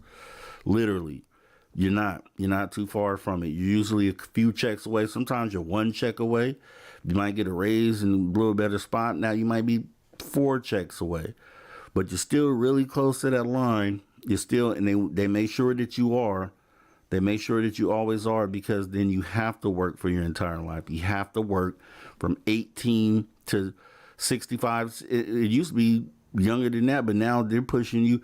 You have people still working right now, you know, 70, 80 years old, that have to work, that have to. And here's the thing, like, sometimes you have to just say,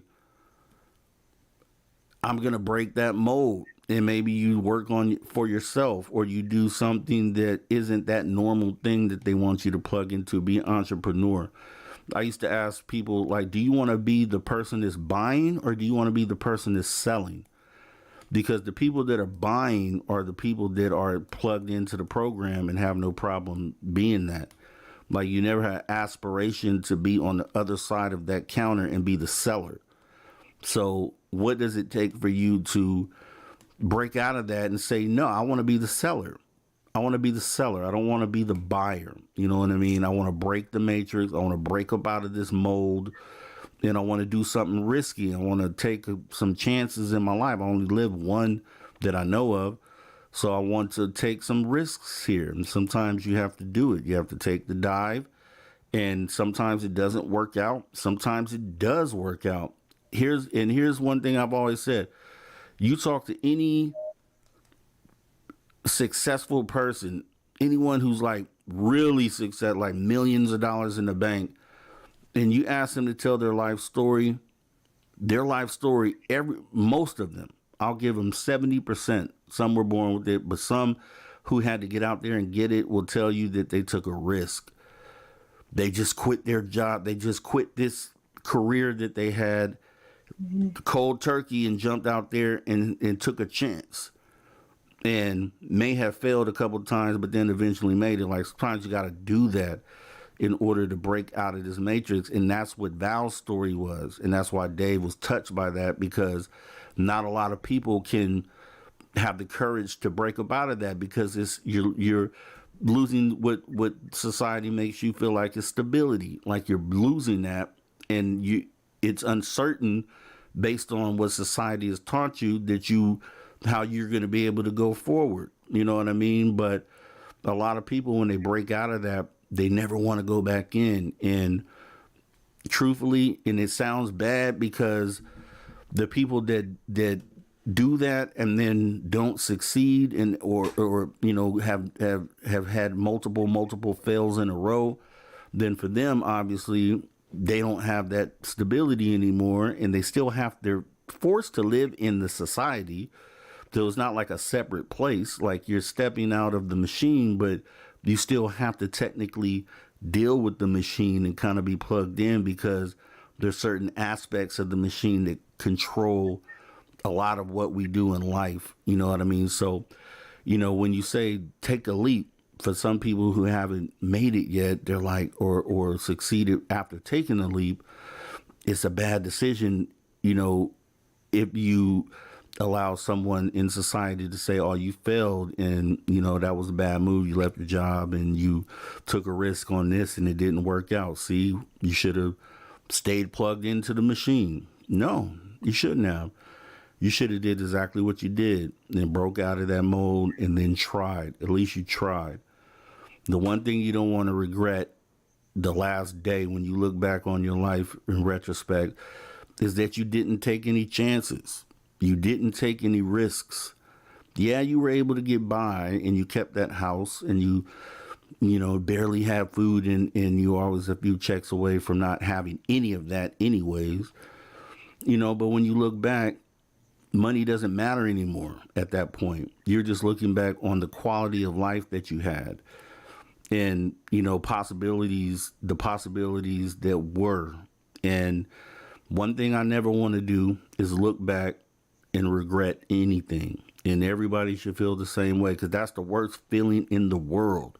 Yeah. Is to be at the end like that and then look back and realize that there were things like, man, I could have did that. I had the chance to do that and I didn't do it.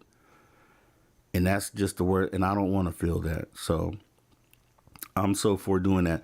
And here's the flip side to it. I've said this to other people, and just let this compute. Let this one compute on you. So we're just going to say 18 to 65, right?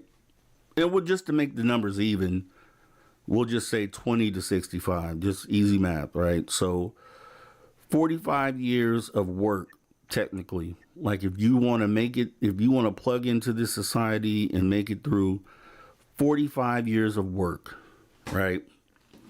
And I'm going to do the math because I think I've said this before and I didn't have the calculator ready. So let me go ahead and bring that up, because this is going to blow your mind.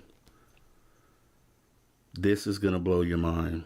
Now, keep in mind, a lot of people play lottery all the time, and the jackpots can range anywhere from a few million to, I think Powerball was like almost $2 billion.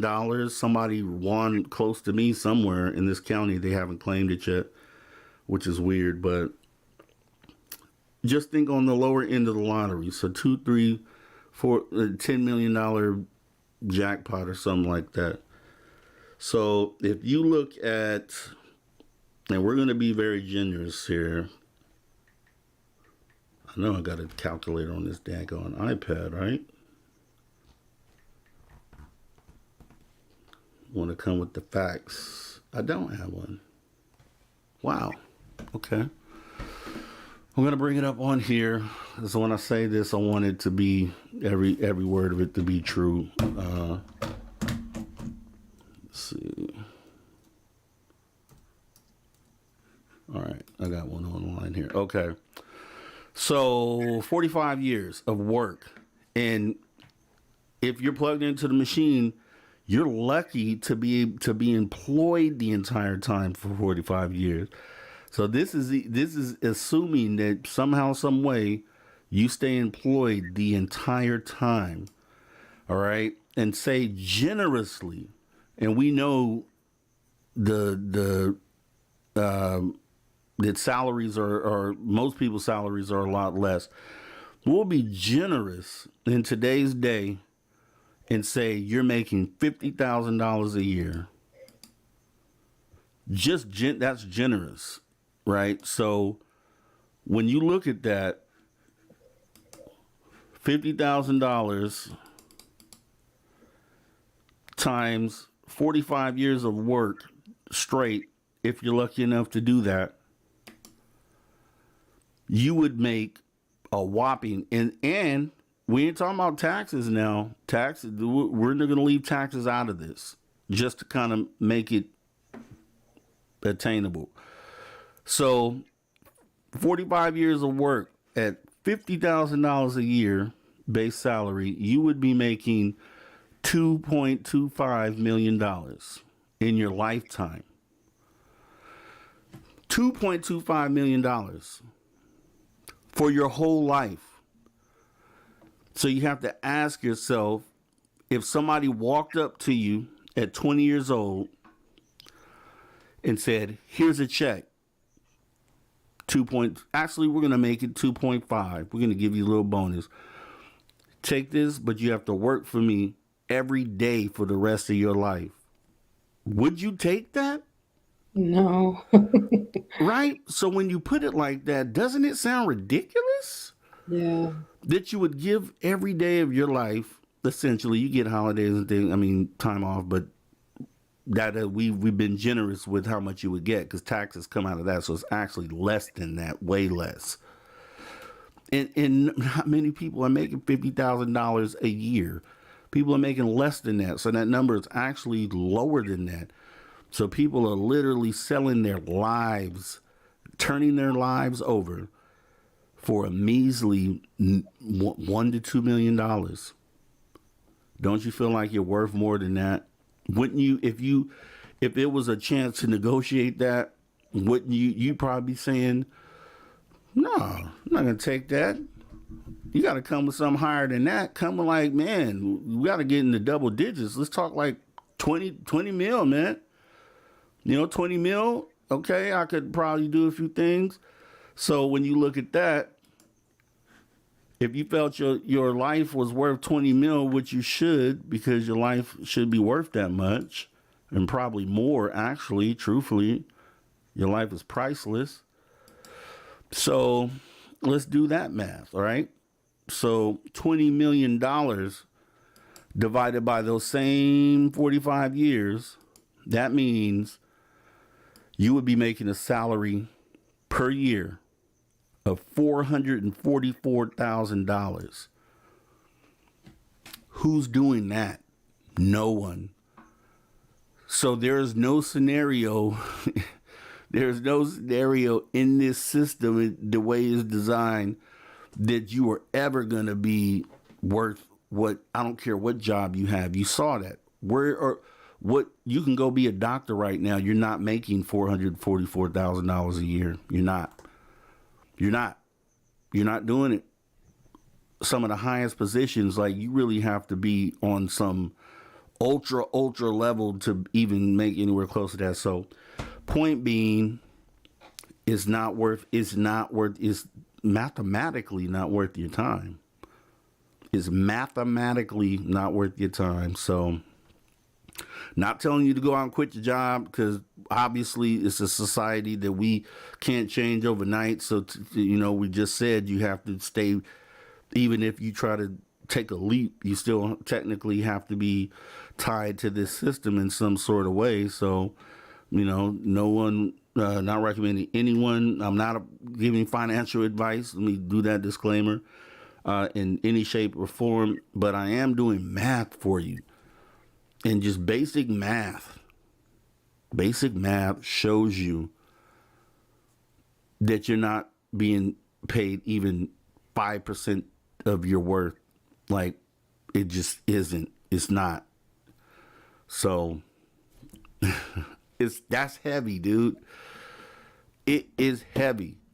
Explain that to someone else in that way. Break out the calculator and say that to them. And show them that number and say, would your life be worth this amount of money? Every time the answer is going to be no. So if the answer is no every time, then why are we stuck in this system like it is? Because the people that set the system up are the ones that benefit from it being this way. You know what I mean? So the only way that changes is if we wake up, man. I think that would wake people up right there. I think people would be pissed off to understand, because you don't get it. Like, when you're living day to day in that life, you're just happy because you have a place to stay. You're happy because you were able to go get groceries this week. You were happy because you were able to pay that bill. And you're just like content. Not really even happy. You're just content. And then as time passes, you look back, 10 years has passed and you're still in that thing. And as long as you haven't fell off of that, then technically you're content enough to feel like you have some security in what it is that you're doing. But yeah, if somebody propositions you with that, you would look at them crazy and you would tell them to get out your face. and it wouldn't even be a conversation to have. But people are happily doing this blindly because they haven't done the math. I didn't mean to drop it on you like that, but it's the truth. It's the truth. Shoot. We need more people telling the truth, man. It's horrible when you think about that. It's almost disrespectful to think about it like that. Like, wow. Wow. And then injury to insult. Insult to injury, however you say it. Insult to injury is that after that 45 years, they kick you to the curb and then just get that next 20-year-old and start them off on that 45-year plan. Bananas. You're no longer any good to them at retirement. What do? They give you a cake. It might throw you a little party for your retirement. Some cake and some punch and a little happy birthday banner and hugs on the way out the door. That's what they send you off with. Once they spit you out of that system, that's what they send you off with. Yeah. And then the years that follow after that, you have to fight for it to be taken care of and healthcare, and you've just committed to 45 years of your life doing this thing, man. So hopefully people can at least, man, and that's enlightenment right there. Just see that and know that you could do better. You could be better. You can be better than that. You can. And just think of a plan to do it. Maybe you can't unplug from the matrix, but maybe you can do an eBay store or something that just is at least going to make it more palatable. It's still never going to be getting your worth, but maybe that just inspires you to do something, or to do like Val did, man, and take that leap and take that chance and maybe end up on the 1% side, you know what I'm saying? Which they're obviously, the math doesn't apply to them because they're millions and millions and millions of dollars. You know what I mean? Your favorite sports player in one contract negotiation gets paid 10 times more than if you being plugged into this system and watching sports you ever even see or even thought of seeing in your lifetime. So, Or a few lifetimes. oh, few lifetimes, man. Few lifetimes. I mean, it's sickening, man. And I play the lottery occasionally, so I'm not going to say that I don't, but that's the carrot that gets dangled in your face is get rich quick. Like, you can get out of this situation, just do this and spend some more of that money, that $2.5 million that you're getting for 45 years of working, to not get anything back on that. And then add taxes on top of that. We'll just do that. And that's, what are we doing? I know. Like, not even what are we doing? We have to do it. What are they doing to us? That's more a valid question. And why are we letting it happen? Like, it would be better to blow up the whole economic system and go back to the way things were before money was a thing. Because at least what you got out of life had more value to it, like not monetary value, but just quality of life value, just being able to do what you want, you know what I mean, when you want to. It's just, man, it's wild. But yeah, well, I know when I first thought of that scenario, dude, I was so like, wow, I gotta tell somebody about this, man, because I thought the number, because I'm not, I'm just doing math in my head. I'm just thinking, it's going to be higher. Then when you type that out and you look at that little old number, it's like, dude, boom. Wow. So, yeah. That's my spiel. That's my spiel. What do people got to say about this? Yeah. Let me go back and make sure I didn't miss anybody commenting on that, man, because spread the word on that too, man, because maybe if we all knew, we all realized that as everyone as a whole, everywhere, that we wouldn't want to play that game. We just wouldn't want to. Paper money is just as good as monopoly money. It's no different than monopoly money. It's just you put value on the U.S. dollar. If you put value on monopoly money, then monopoly money would be what you use for currency. It's no different. It's just the rules to the game and what they choose to make the thing. So let me see. Troublemaker. Okay, that was a different conversation. What if you help advance one person's way of thinking and that gets multiplied? I don't know if that was to me, LVL. I'm trying to see what if you help advance one person's way of thinking and that gets multiplied? Yeah, if that's to me, truthfully, even if, you have to, in order to make $10 million, you'd have to live 4 times. Full life. And work every day. And be employed the entire time. How many people you know that have worked a full 45 years? Not a lot.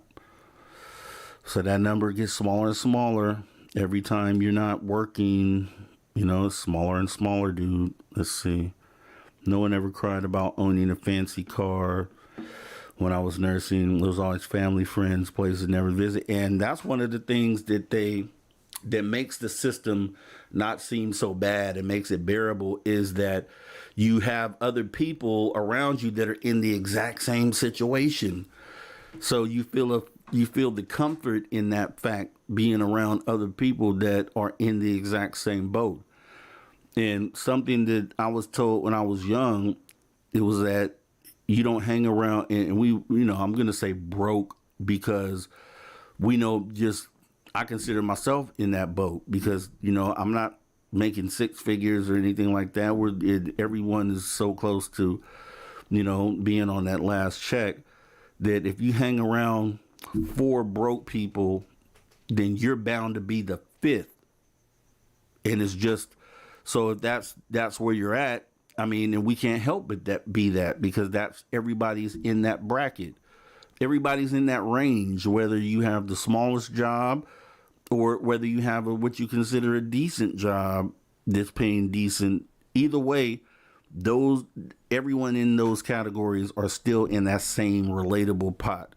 No one is really outside of that, even though you may think, okay, you only make that, but I make this, but you still do the math and look at your number. It's still not great. It's still not a great number. So, and they say, and they know that you're able to comfort each other or do things that are free, like, hey, let's just hang out, or let's just get together and grill some hot dogs, or like the stuff that we enjoy doing. But really, it's just pacifying us, and it's like a false sense of comfort, really, at the end of the day. And we don't end up questioning the machine or what's going on. We use our free time to do that comfort thing, and then we get plugged right back into the machine. It's designed before you were born. Like, that's all you know. That's all you know. So, and I don't want to make it seem like, but I am anti-system technically, because it's wrong what they're doing to us, really. It really is. Yeah, it's time to wake up and learn some kind of a trade, something. I learned how to do several things, and so when I was down and out and I couldn't pay a bill, I would use one of the trades that I learned, whether it be cooking or sewing or yard work, house cleaning, window washing, house sitting, walking dogs. I mean, all that stuff is so simple, and someone needs it done. Yeah. And I'm reading through these, and you could take some of these to say, you can go a couple of different ways with these comments here. So Black Dragon says, when people worry about the money, they will never be happy. You can't put a price on someone's life. When you live life with what you have, you can find happiness that many will never achieve. Yeah, I mean, you can look at that comment a couple different ways, you know? I mean, you have to understand that, like, the whole way this thing works is a psychological mind freak, is what it really is. And it's almost like reverse psychology in some ways, the way that this thing is designed, to where you can make a statement like, hey, you know, as long as I have this, as long as I have friends, then that's what means the most to me. But yet you still are plugged into the machine where, if you do the math on how many hours you actually are doing what's considered work, it's a lot. You know what I mean? So, and yeah, I mean, you know, a day off is great. That means you're not in the machine that day. Imagine that. Imagine the time that you enjoy is the time when you're not being plugged into the machine. And so that should tell you right there that it's more than just, you know, just friends, just as long as I have friends and we, you know, good times. Yeah. But imagine having those good times more than just a day and a half a week, because you got to use half of the day to get ready for Monday so you can get ready to go back to the machine, right? So you really only get a day and a half off. And yeah, I mean, let's look at it, man. Let's look at it the right way. Yeah. And then Lovey Love, they play tricks like that where the year before you were retired to try to lay you off. So they don't only have to pay you the pennies pension that you were going to get after that. And it's Maggie M10, and they wonder how you're so happy with seemingly so little. It's a matter of perspective. We all have worth. We really don't need things to prove it. IMO, just a lot of people want status. The other tool that they use is, oh, well, we don't have it as bad as that country. That country is worse than us. You know, I should feel privileged that I'm in a machine that pays me more than they make over there. I should feel lucky. I should feel privileged to be in this machine instead of that machine. You know what I mean? And that ends up being the perspective that makes people go to sleep at night or sleep well, is that when you compare it to a country that is a poor country, then yeah, it looks like you're rich. You know what I mean? But you're not. You're still not. You're still not. And you're still not getting your work. You know what I mean? Just do the math. It's simple math. You don't have to look at borders or lines or anything like that. Just do the math. And then just ask yourself the question, is this worth you pretty much owning this much of my life? Just answer that question. Some people, sadly, there are some people that are okay with it. Like, yeah, I'm cool, you know, as long as I have the roof over my head. You know those people that say that, as long as I have a roof over my head and I'm able to do this, yeah, I'm happy. Okay. You must not, you know, you must not really understand what's going on there. And some people are worker bees. Some people are just born to do that. Some people are just born to move the machine, and they don't have any other aspirations outside of that. They don't have an aspiration to do this thing on the side or do things for them. They just know work, go to work, pay that bill, pay this bill, go back to work. And it's the same cycle. And it's weird when you see those people, because it's like, you don't want more? You don't want more?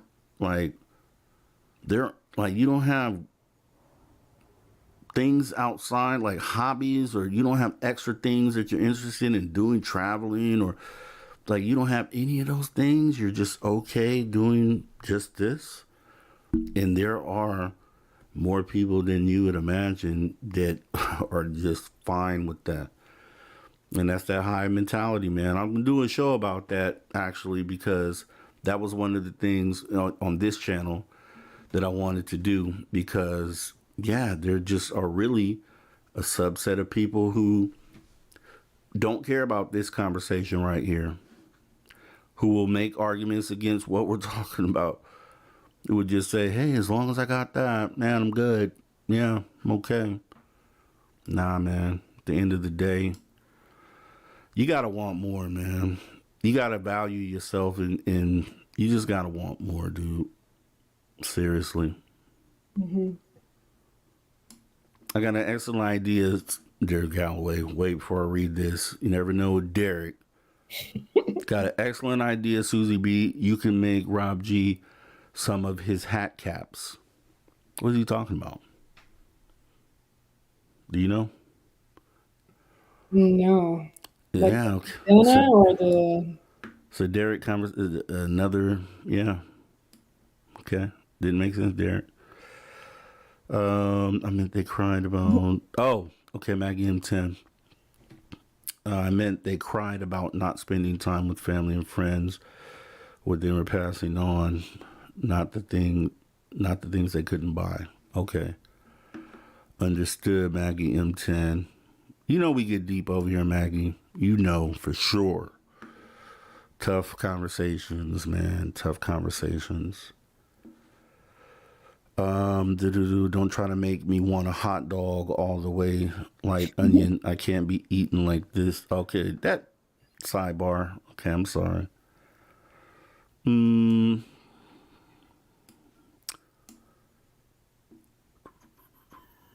That's security. Okay, that's something else. How many people do you know, Rob, that has had 2 and 3 jobs at a time, trying to make it? Yeah. A second job at the least, and that is literally that's living to work. Just plain out simple, like no time for you, just living to work. And that is freaking sad, because they have these communities. I talked about this before too. They have these, God, what do they call these? They're like communities. They have them right now here in the United States, in a few different states, where literally you go there and they teach you a trade. Job and corps? then no, it's not. It's similar to that though, but it's a community. It's a community where you're disconnected from the machine technically, because you go there, and as long as you do your job in the community, then things are taken care of for you. So everybody has a role to play. I forgot. It's like a commune. I think it's called a commune, where each person, like, you could never have done this thing before in your life, this trade, but you go into this commune and they say, okay, well, we need, this type of thing to be done. This is one of the things that we need. So, and then you learn how to do that thing, and then you don't get paid money. You just get like your room and board, you get your food, you get all the things that you need taken care of, but you just play a part in the community, and everybody has their role. And that allows you to not have to be plugged into the machine. They have a few different places around the country right now that are doing this, but what they end up doing is, because you technically can't be fully unplugged from the machine, then what they do is they manufacture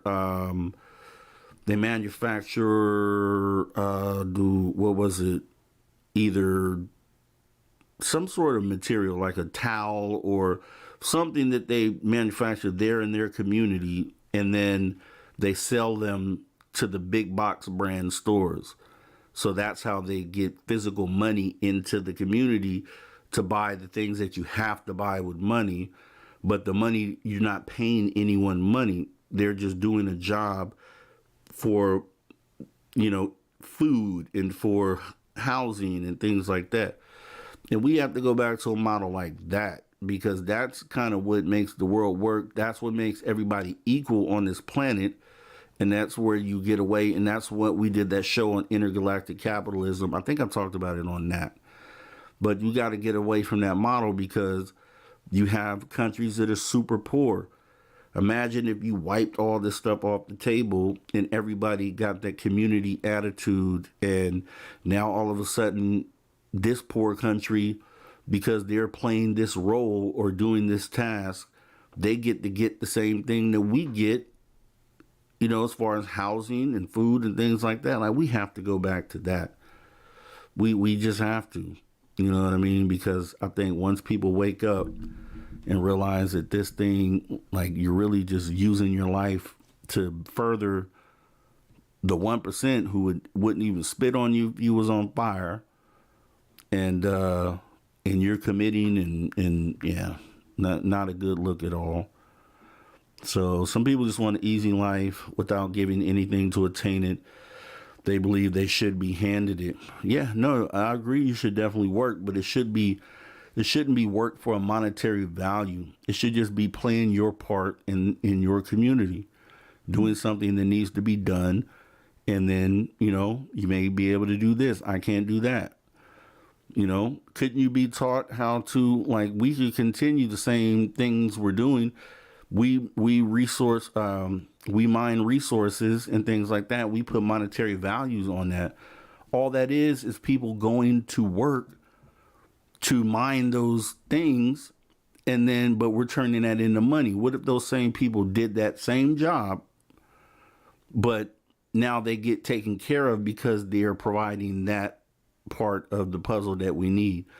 A lot of the same things that we do right now could still happen without physical, actual money in salaries and things like that. But the people who have it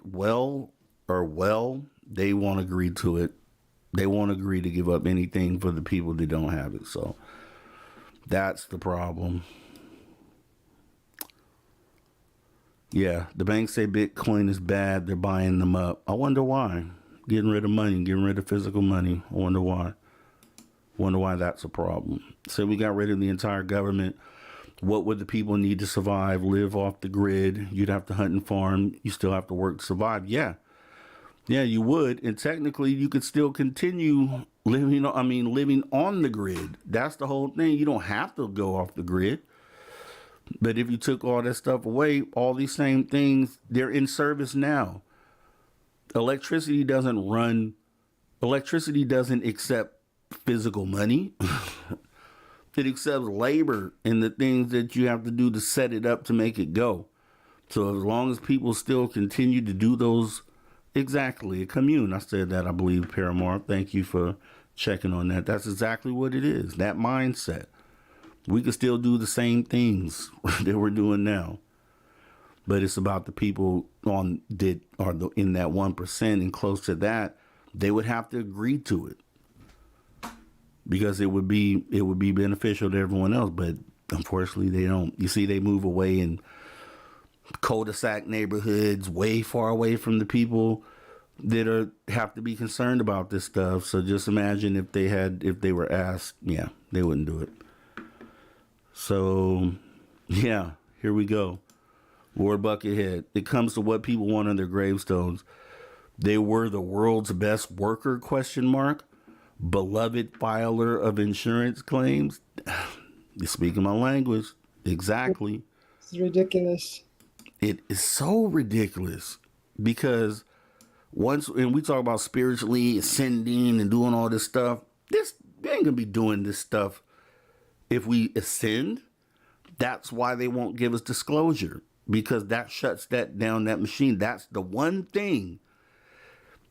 And it's literally in front of us, is the one thing that would literally change and shut down the machine. And that's why they're fighting so hard to never give it to us, because there'd be no way that you would settle having what he just said on the headstone if you were ascended. There's no way. It would never work. That's why they'll never give it to us. I'm glad you said that. So, Let's see. I think he's talking about. Oh, okay. My bad, Paramore. So, Ding or the cap. I get it. Let's see. Yeah. You know it, man. SOR is global, man. So it depends on where you're at. It's only 9 o'clock where Maggie's at. Dang. Mr. Rob G, I think I'm going to go toes up. Yes, I'm about to do the same. We running up on that 4-hour mark right now. Susie B, thank you for coming. I'm going to go ahead and close it out and just say my last few words, and then we'll do this again next week. Same bat time, same bat channel, Saturday and Sunday. And we'll talk again. Thanks for coming. Pleasure being here. Thank you. Yes, thank you. Take care. All right, guys. Yeah, we went deep, man. We went deep. I mean, what can I say? And I'm definitely not going to hold you guys too much longer, man. Just, God, I hope, I think that was, a good conversation to have right there. I think there's some value in that, just knowing that. And I just want you to try that. Go do the calculator thing to people in your normal life and see their reaction. I want to know what their reaction is to that, because I think it'll probably be the same as what we just did here. So with that being said, we're going to go ahead and do something like this. We could have went for 15 minutes, so I'll go ahead and close it down.